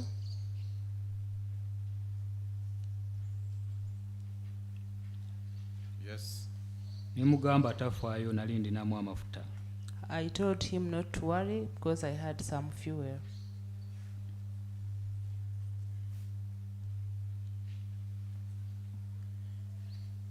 Yes. Awo n'atambula n'agenda mu nyumba ye. He then went to his house. Yes. Nange nineeyongerayo ogenda okukola emirimu gyange emirala. I also went to do my other work. Did anything else follow? Waliwo ekirala ky'ogamba kooti.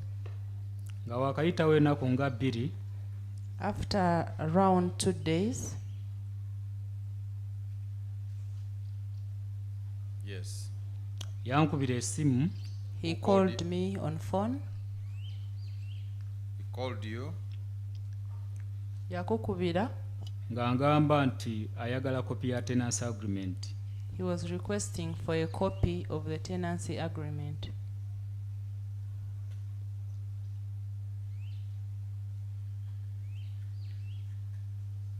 Okay. Namugamba ngenda gimutwalira. I told him I was going to take it to him.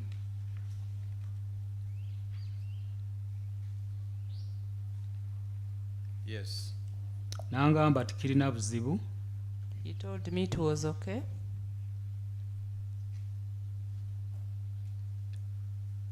Yes. Yangamba tikirina buzibu naye ebiseera ebisinga ye tatera kusiibawo. He told me it was okay, but most of the times he would not be there during the day.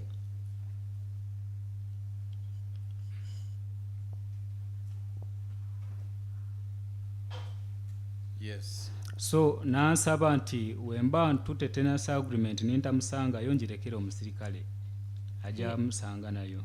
He asked me that in case I come and I don't find him at home, I should leave the tenancy agreement with the security guard, that he would find it there. Okay.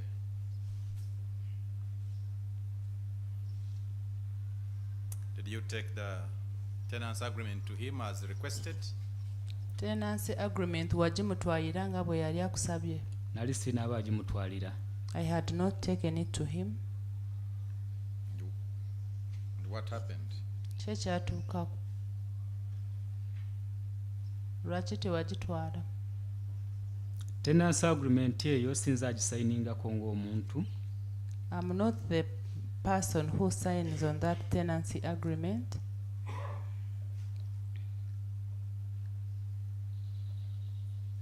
Yes.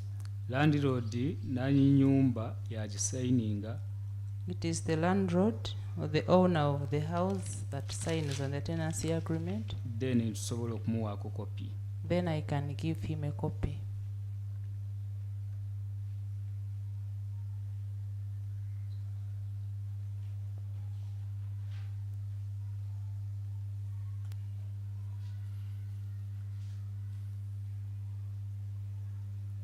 So when the accused was signing the tenancy agreement, were you present? omuvunaanwa bwe yali ng'asayininga ku tenancy agreement eyo waliwo? nali wendi. I was present.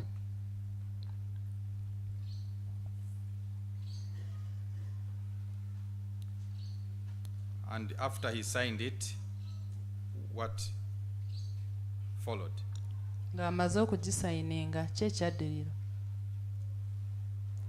Sikutegedde. Yes, Ng'amaze after him signing, what followed? Where did it remain? Ng'amaze okusayininga tenancy agreement eyo yalagawa, yasigalawa? Tenancy agreement nagisigaza. I remained with the tenancy agreement. And what followed? Ki ekyaddirira? How did you handle it after? Wamala n'okola ki? Landlord yamala nagisayiningako. The landlord later signed on the tenancy agreement. Was that in your presence? Waliwo ng'asayiningako? Naliwo. I was present. Who else signed? Ani omulala eyasayininga? Tewali mulala okujjako landlord ni Mr. Okello. There is no other person except the landlord and Mr. Okello. And after the landlord signing, Nali ndina okufunamu kopi ntwalireko Mr. Okello kopi ye. After the landlord signing, I was supposed to make a copy of the same and give Mr. Okello his copy.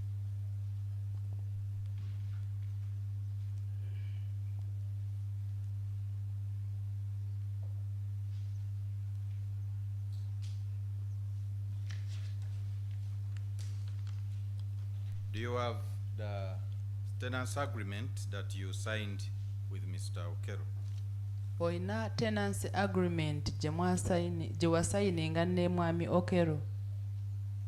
Njirina. I have it. About the LC letter that you were given after introducing him to the LC? Ate ebbaluwa chairman gye yakuwa ng'omaze okumwanjulira Okello? Nayo njirina. I also have it. Please, okay, first keep it. We will Soko we'll ogiteleke. come to it. So, you say before you could give the copy of the agreement to Okello as he had requested. So did anything happen? Ogambye wali tonamuwa kopi ya tenancy agreement nga bwe yali yasaba nga tolinagimuwa, waliwo ekyatuukawo? Just obudde bwe bwambula okulaba nti mutwalira tenancy agreement nga twatuukizaganyiza. Yes. Did I any did other not event get time occur? to take the tenancy agreement to him. Wayitawo ennaku After some days, Yes. nafuna essimu okuva ewa defense w'ekitundu. I received a phone call from the defense secretary of the area. Yes. Ng'angamba nti Mr. Okello yali aziza omusango mu kitundu ky'e Ggaba. He was informing me that Mr. Okello had committed an offense in Ggaba. Did he specify what offense he had committed? Yakubuulira omusango gwennyini gwe yali azza e Ggaba. Yangamba. He told What did me. he tell you? Yakugamba ki? Yangamba nti yali asse abaana ku ssomero erimu e Ggaba. He told me that he had killed children in some school in Ggaba.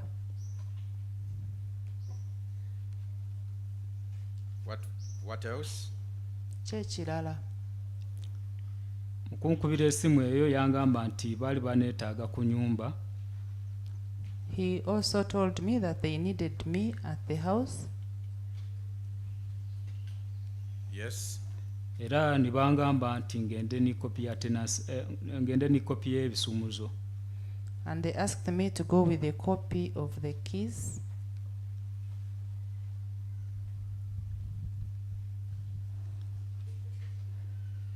Did you go as Wagenda. requested? wagenda nga Nagendayo. bwe bakusaba. Nagendayo. I went there. What did you find? Nosanga ki? Nasanga police. I found police. Where did you find the police? Police wagisanga wa? Police nagisanga ku nyumba. I found police at the house. Yes, what happened? Kye kyaddirira. Bansaba okugulawo ennyumba. They asked me to open the house.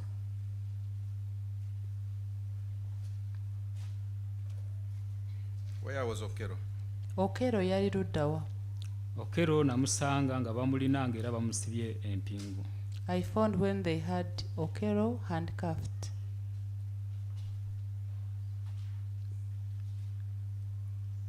Why didn't they use Okello's key? What? Lwaki tebakozesa kisumuluzo kya Okello? Bangamba nti yali abagambye nti ekisumuzo yakisudde. They told me that he had informed them that he had lost his key.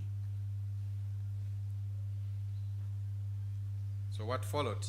Kye kyaddirira. Upon being requested to open, Nga bakusabye okuggulawo ennyumba. Nababuuza ensonga lwaki tugulawo ennyumba. I asked them the reason why we were opening the house. yes, Ne bangamba nti baagala kukebera nyumba. They told me they wanted to search the house.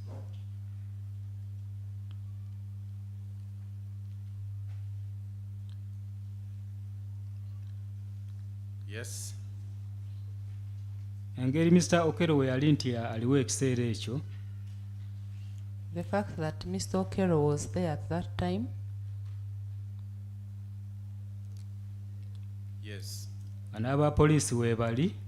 and there were police officers, yes, Ani defense waali. together with the defense, yes, N'agulawo ennyumba. I opened the house. yes, N'agulawo ennyumba ne batandika okugikebera. When I opened the house, they started searching it. yes, Bwe baagikebera ne babaako n'ebintu bye baasangamu. After searching, they found some items. yes, Ne babipaakinga era baali babiwandiika. They were writing the items. yes, Ne babipaakinga They packed them. yes, era olwamaliriza Then after packing,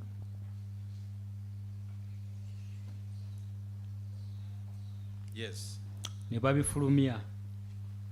they Yes. brought them outside, Ennyumba ne bagiggalawo. closed the house.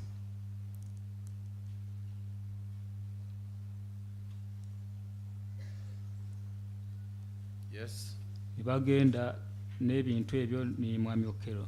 They went with those items with Mr. Okello.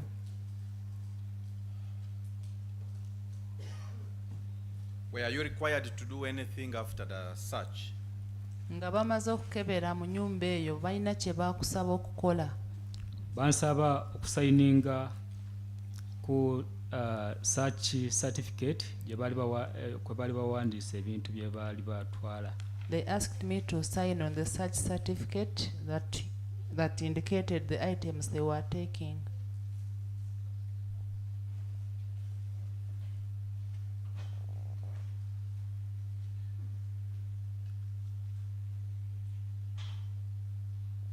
Do you remember some of the things that they took? To your memory? Ojjukirako ku bintu bye baatwala. Olina ebintu by'ojjukira ku ebyo bye baatwala. That they recovered and took. Yeah. Bye bajja mu nnyumba ne batwala.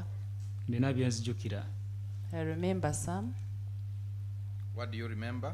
Ojjukira biriwa? Nzijukira laptops 2. I remember 2 laptops.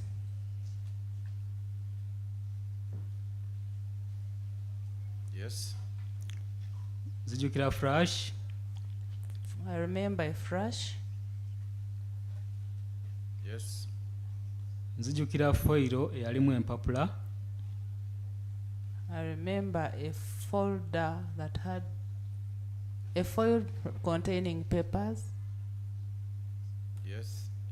nzijukira ebiso, How I many remember knives? knives. Ebiso bimeka? sijjukira muwendo mutuufu. I don't remember the number. Okay. Nzijjukira amasimu 2, 2 phones. Yes. ndowooza byebyo bye nsobola okujjukira kati. That's what I can remember now. Among the documents, do you remember any specific documents? Ate ku biwandiiko olina kiwandiiko ky'ojjukira.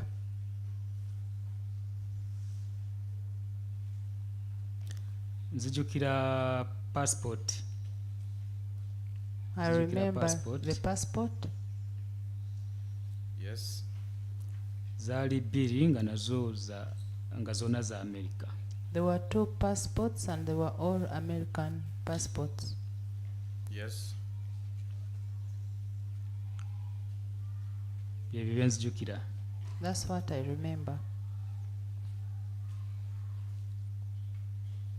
If I show you the search certificate, are you in position to identify it? Bw'akulaga search certificate osobola kugitegeera nti yeeyo gye walaba. Sobola ogijjukira. What I will can make you remember. to remember it? Osobola jjukirira ku ki? Sobola ogijjukirira ku mutwe gwayo. I can remember it from its heading. Other than the heading, Okujja ku what is it that will make you to remember that it's the one that you witnessed? ng'oggyeko omutwe ki ekirala ky'osobola okujjukira ku search certificate eyo gye wateekako omukono.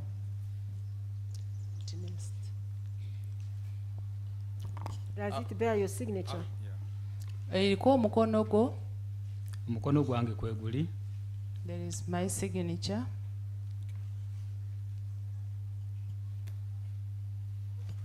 Okay, as you give me the tenants agreement, just look at this. Tunula ku kiwandiiko ekyo nga bw'otunula ku tenancy agreement. Do you recognize the document? Ekiwandiiko kye bakuwadde okitegedde.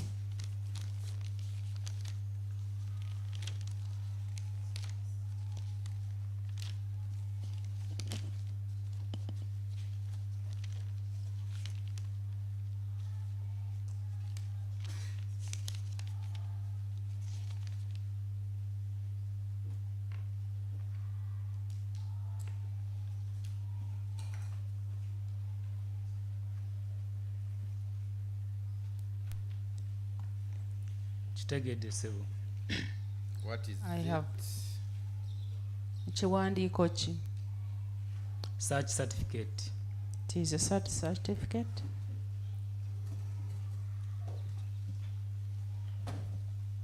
Let me have it. Just a minute.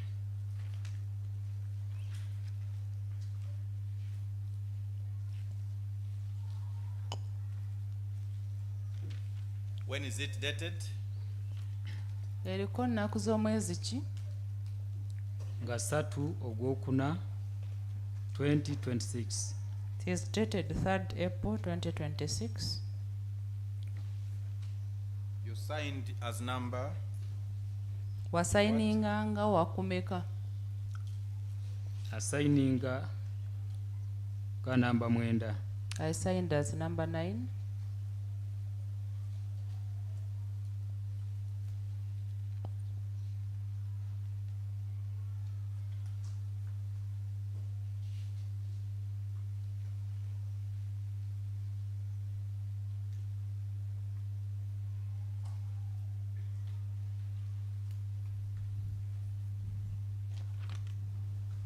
I apply to tender the certificate as an exhibit. As an exhibit or for identification? Identification, my lord. Identification, rather. No objection, my lord.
Okay, the search certificate for a search that was conducted at Katumba Zone Chanja in the house stroke room of Christopher Okello Onyum, dated 3rd April 2026, which the witness signed as one of the witnesses to the search, is admitted for identification, and it is marked PEID 4. Most obliged. Search certificate gye wasayiningako nga bamaze kukebera ku nyumba ya Okello ate nga wasaako omukono bagikkiriza nga ekyo nga gy'otegedde nga gy'olabye n'otegeera. Okay, so as we wind up, the LC letter that was issued by the LC after you introduced Mr. Okello, to whom was it handed?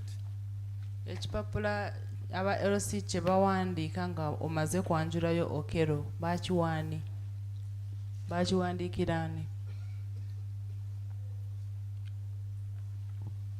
kiwandiiko ekyo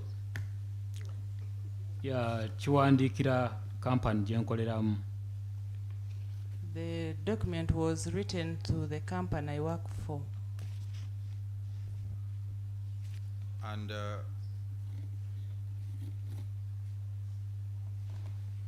where did you take it after?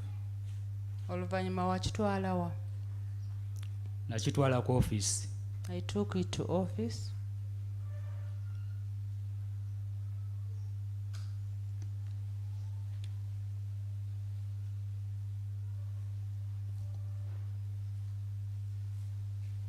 So how are you in position to identify the copy that you gave to the police? Osobola otya okutegeera ekiwandiiko ekyo ku kopi gye wawa ne kopi gye waawa abapoliisi? Sobola okujjukirira ku stamp ya LC. I can remember it from the LC stamp. How about the copy of the tenants that Okello signed in your presence? Ate kopi ya tenancy agreement Okello gye yasayininga nga wooli? Sobola okugijjukirira ku nnaku z'omwezi. I can remember it from the date indicated. When was, other than the dates?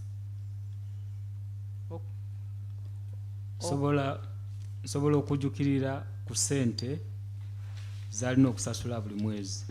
I can remember from the money he was supposed to pay every month. Other than that? Ki ekirala ky'osobola okujjukira?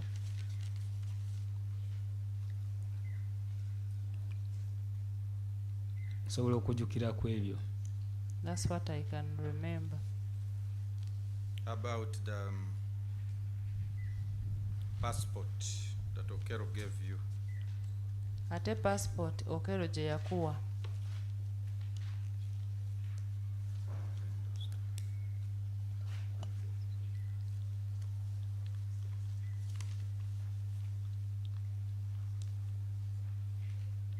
Passport Mr. Okello gye yampa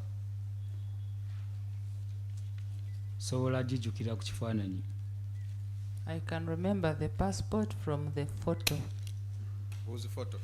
Ekifaananyi kyani? Ekifaananyi kya Mr. Okello.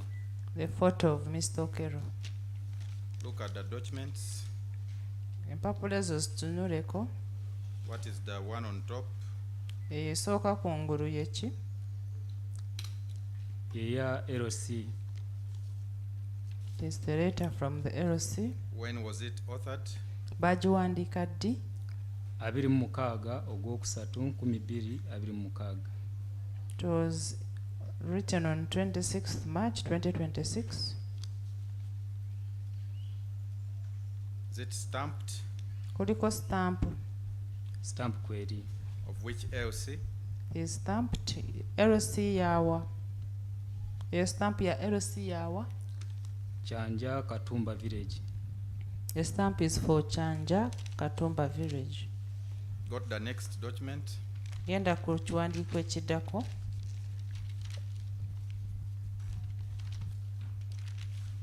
What is it? Kyeki? Ye tenancy agreement. It is the tenancy agreement. When was it made? Bagiwandiika ddi? Nga 16 mwezi Ogwokusatu 2026. It was made on 16th March 2026. Got the last document? Genda ku kiwandiiko ekisembayo.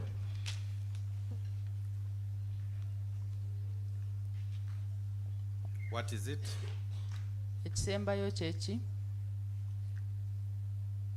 Passport The last document is Mr. the Okello. passport of Mr. Okello.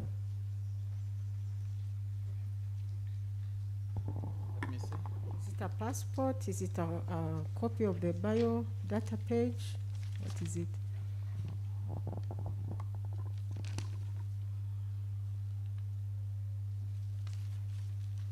Joe, please answer that question. Is Bakubuuza is it a passport or a copy of the bio page? bakubuuzizza nti paasipooti yennyini oba baayokyamu ku peegi eraga ku bikwata ku muntu. Copy twayokyamu. It is a copy. That particular document, does it reflect any other document of identification as other than a passport? Eyo kopi erina ekintu ekirala kyeraga ekisobola kwogera ku muntu okuggyako passport. Yes, ebo. Yes. What does it also reflect? Eraga ki ekirala? Eriko driver's license. It shows a driver's license For who? For Mr. Okello. nga ya mwami Okello. Are you able to read the names on the driver's license as they appear? Osobola kusoma amannya agali ku driver's license nga bwe gali. Sobola ogasoma. I can read them. Yes. Onyum Christopher Okello. The names indicated are Onyum Christopher Okello. How about for the passport?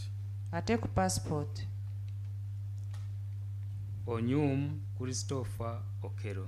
the passport also indicates Onyum Christopher Okello.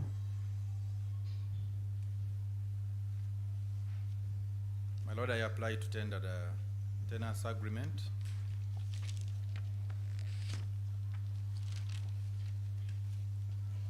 The LC introduction letter.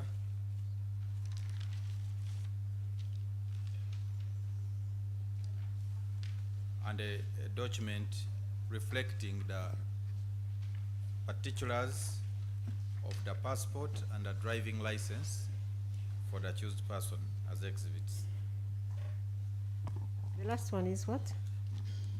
My Lord, is one document But the last one? reflecting the biodata page of the passport and the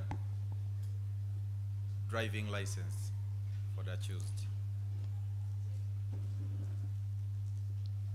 as exhibits.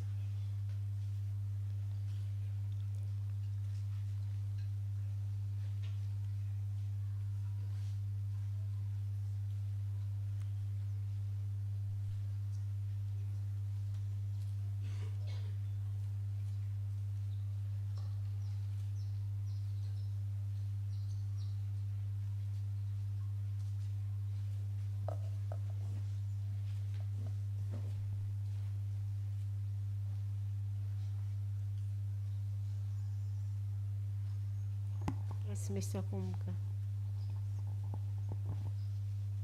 My Lord, as defense, I have objection to tendering in these documents as exhibits.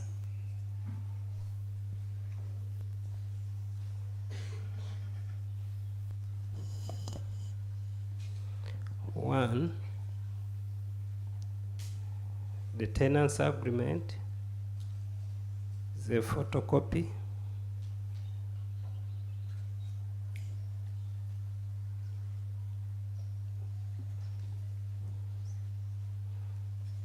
Two,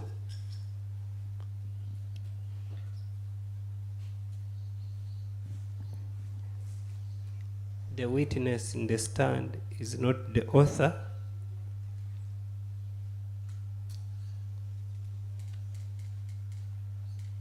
Three,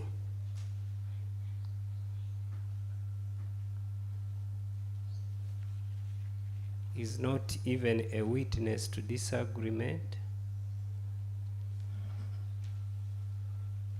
Therefore, is a total stranger to this agreement.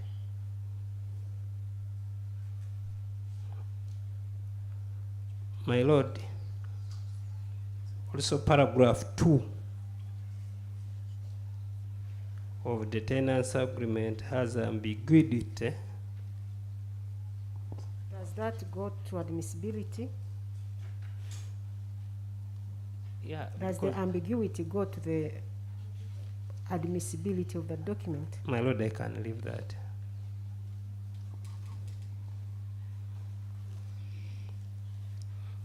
My lord, the letter from LOC is a photocopy.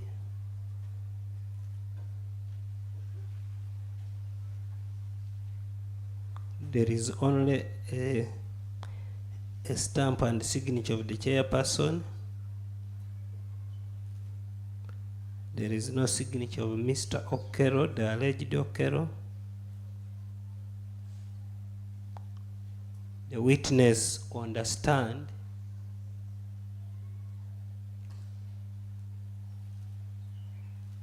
has no name on it, not even a signature.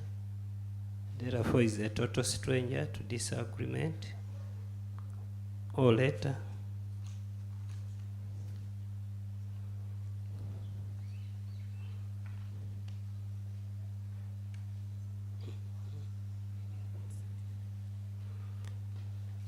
And also, all these documents are not certified.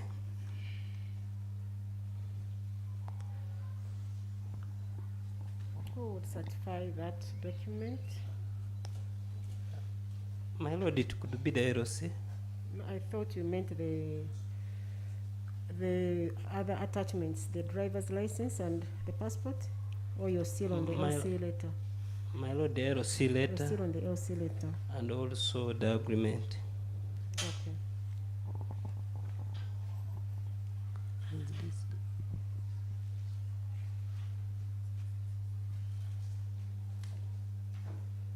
My lord, the driver's license is not the one who retrieved it, and it's a photocopy. Actually, I thought that driver's license appears on the tenancy agreement as one of the documents that were required at the time of entering into a tenancy agreement. That is, if I understood his evidence.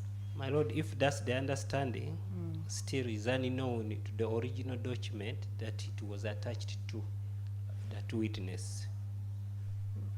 Is a stranger to it. I want you to be clear about that. I'm not. Yeah, my lord, I want to concede to your wisdom that it's an attachment to the agreement. Therefore, if he's a stranger to the agreement, he's also a stranger to the driving license. And therefore, my lord,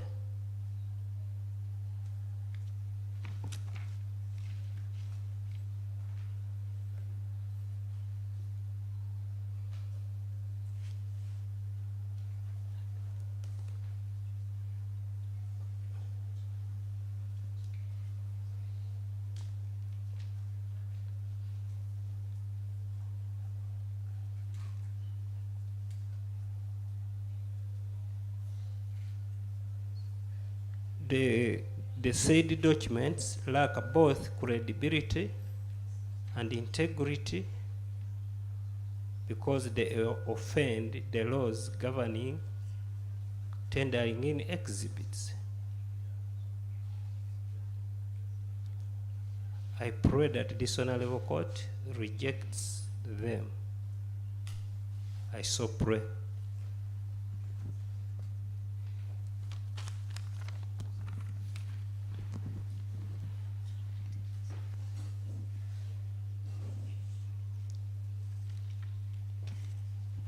Mr. Morgan, let me have your reply. My lord, a very brief one in the interest of time. I think just answer to the issues. Why is it a photocopy? Where is the original?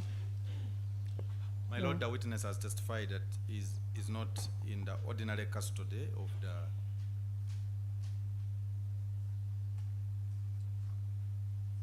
documents as they are kept by his bosses. And in the circumstances, he provided the best in his possession, being the copy. Are you conceding that they cannot be admitted as exhibits? No, my lord, I'm coming to. I will make alternative prayers in the interest of time. Okay. My lord, we believe that the witness is not a stranger to the documents, to the LC letter and tenants agreement, because they were executed by the respective signatories in his presence. So as a person that witnessed the execution of the documents, my lord, is competent to tender.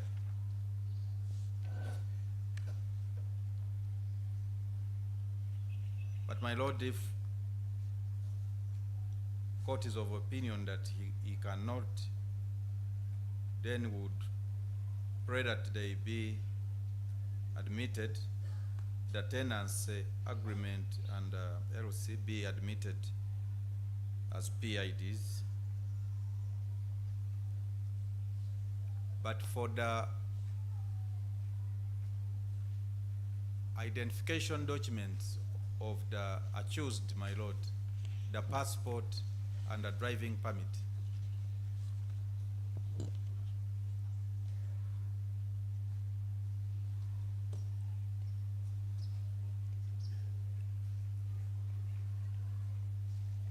these are documents handed to the witness as copies.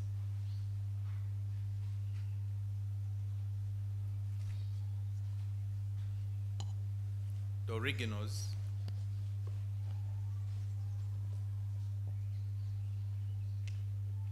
being in custody of the accused.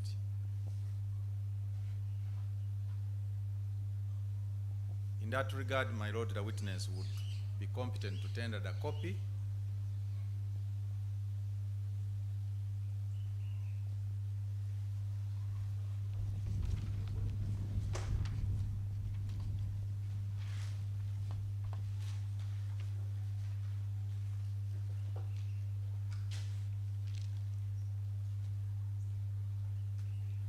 but still, my lord, if court is of the opinion that the copy still cannot be tendered, would still pray to have it in as PID, as it's clear from the search certificate that the originals were recovered by police. We can always tender and have them admitted at that stage.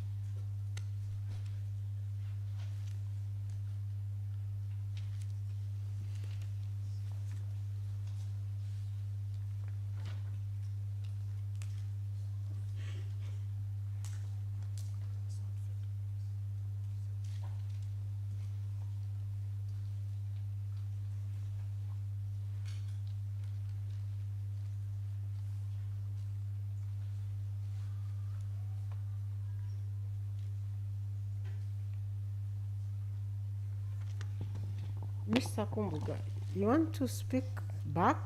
Is that the right thing to do? My land colleague replying, I have a right to rejoinder. No, he's the one who made an application to tender in the documents. You objected and he made a rejoinder. Okay.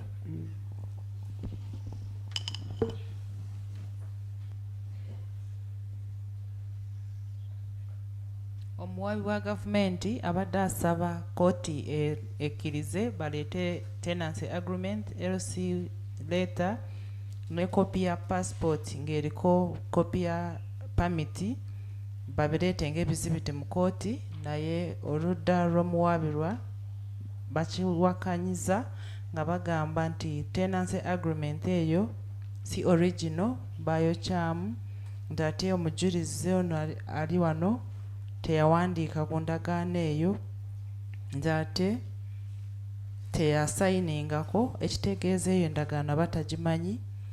Ku LC leeta n'agamba era nayo bagyokyamu nti waliwo stamp ne signature bya chairman naye tewaliwo signature oba tewaliwo signature ya Okello oba ey'omujulizi ali mu kooti.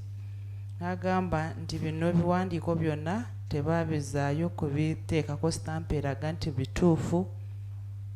Oweekitiibwa omulamuzi n'amugamba nti driving license bali bagiteeka ku si ye yagijjayo nti ate bw'aba nga ekitegeeza nayo tagimanyi. Ye aleese ebyo byokka bye yali atereka kubanga ebisinga bakama be baali babitereka era ng'agamba nti bo bakakasa nti omujulizi ebiwandiiko byonna ono ali mu kooti byalabyeko n'ategeera n'agamba nti ebimu original zirina poliisi n'asaba kooti ekkirize bateekeyo ebiwandiiko ebyo.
Okay, I have considered the objection that the defense counsel has raised regarding the admission of the photocopy of the tenancy agreement, the LC letter confirming Okello Christopher Onyum as a tenant of Sunwiza Estates Limited, and a document reflecting a photocopy of the bio page of the passport, the American passport, and the driver's license, Virginia driver's license, also in the names of Onyum Christopher Okello.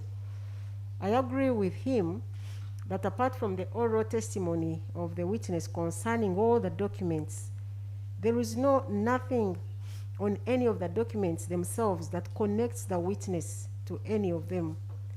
It is not enough to say you were present and you cannot confirm on a document. Apart from him testifying that he works with Sunwiza Estates Limited, neither his name nor his signature appear on the tenancy agreement between Sunwiza Estates Limited and Christopher Okello Onyum. It is signed by the company. He clearly is not a competent person to tender in the documents as exhibits.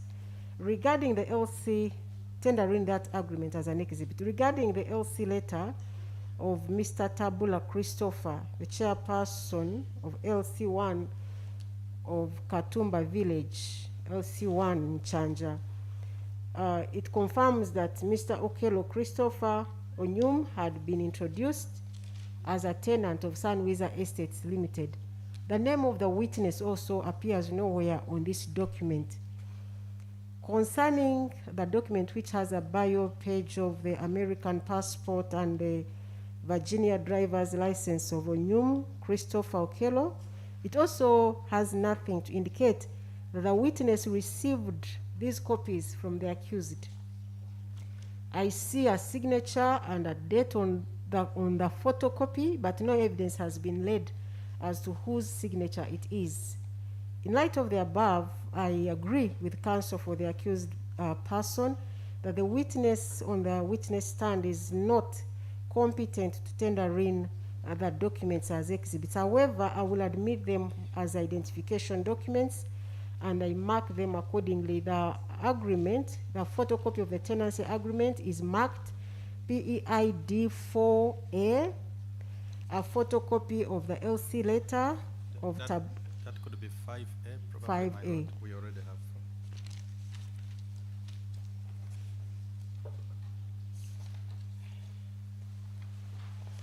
Mr. Mwaganya, what was 5? What 4 was the search certificate? Yes, my lord. Thank you. That is 5A. Thank you so much. So the agreement is PEID 5A. The LC letter of Tabula Christopher, chairperson of Katumba Village LC1, confirming Mr. Okello Christopher Onyuma as a tenant of Sunwiza Estates is also marked PEID 5B. PEID 5B, a photocopy of the bio page of the American passport of Onyum Christopher, that document containing both documents, that is the passport and the driver's license, it is also marked PEID 5C. Most obliged. Oweekitiibwa awulidde oludda olw'omuwaabirwa nga bagaana okukkiriza bino ebiwandiiko okubireeta ng'ebizibiti, n'agamba nti photocopy waliwo LC1 letter tenancy agreement ne photocopy ya passport eraga ebikwata ku Okello Christopher, n'agamba kituufu byonna ebiwandiiko ebyo tebikwatagana na mujulizi. Tekimala kugamba nti ebiwandiiko ebyo babiwandiika nga wooli, wabula ye aze n'agamba nti akola ne Sunwiza Estates Limited, naye ku biwandiiko talinawo mukono gwe n'olw'ensonga tasobola okubireeta ng'ebizibiti.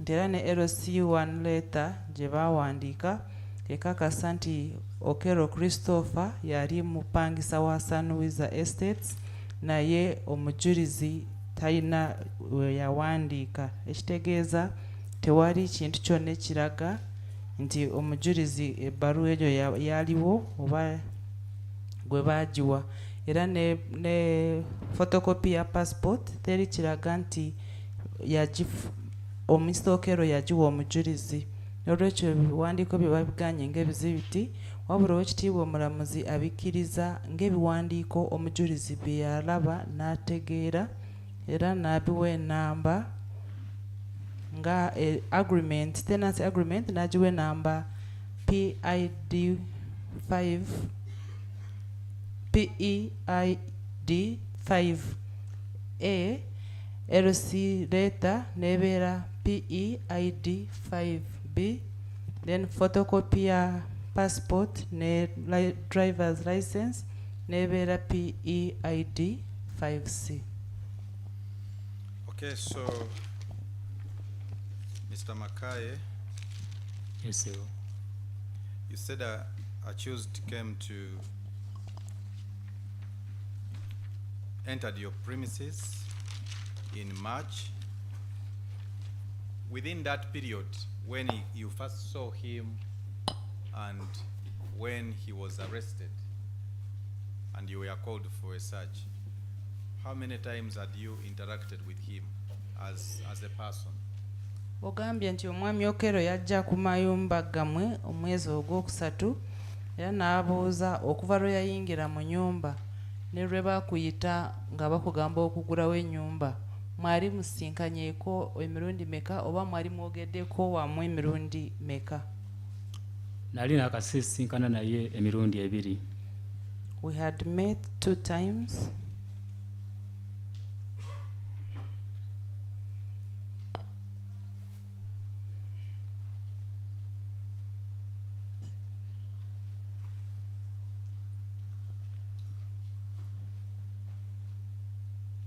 Hello, that's all from him.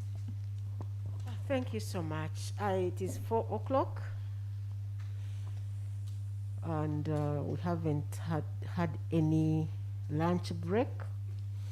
I see people getting tired. I think we can break off for today and come tomorrow at 9. And we Kugenda kufuna ekyokulya n'olwekyo olwaleero tukomye wano tugenda kuddamu enkya ssaawa 3.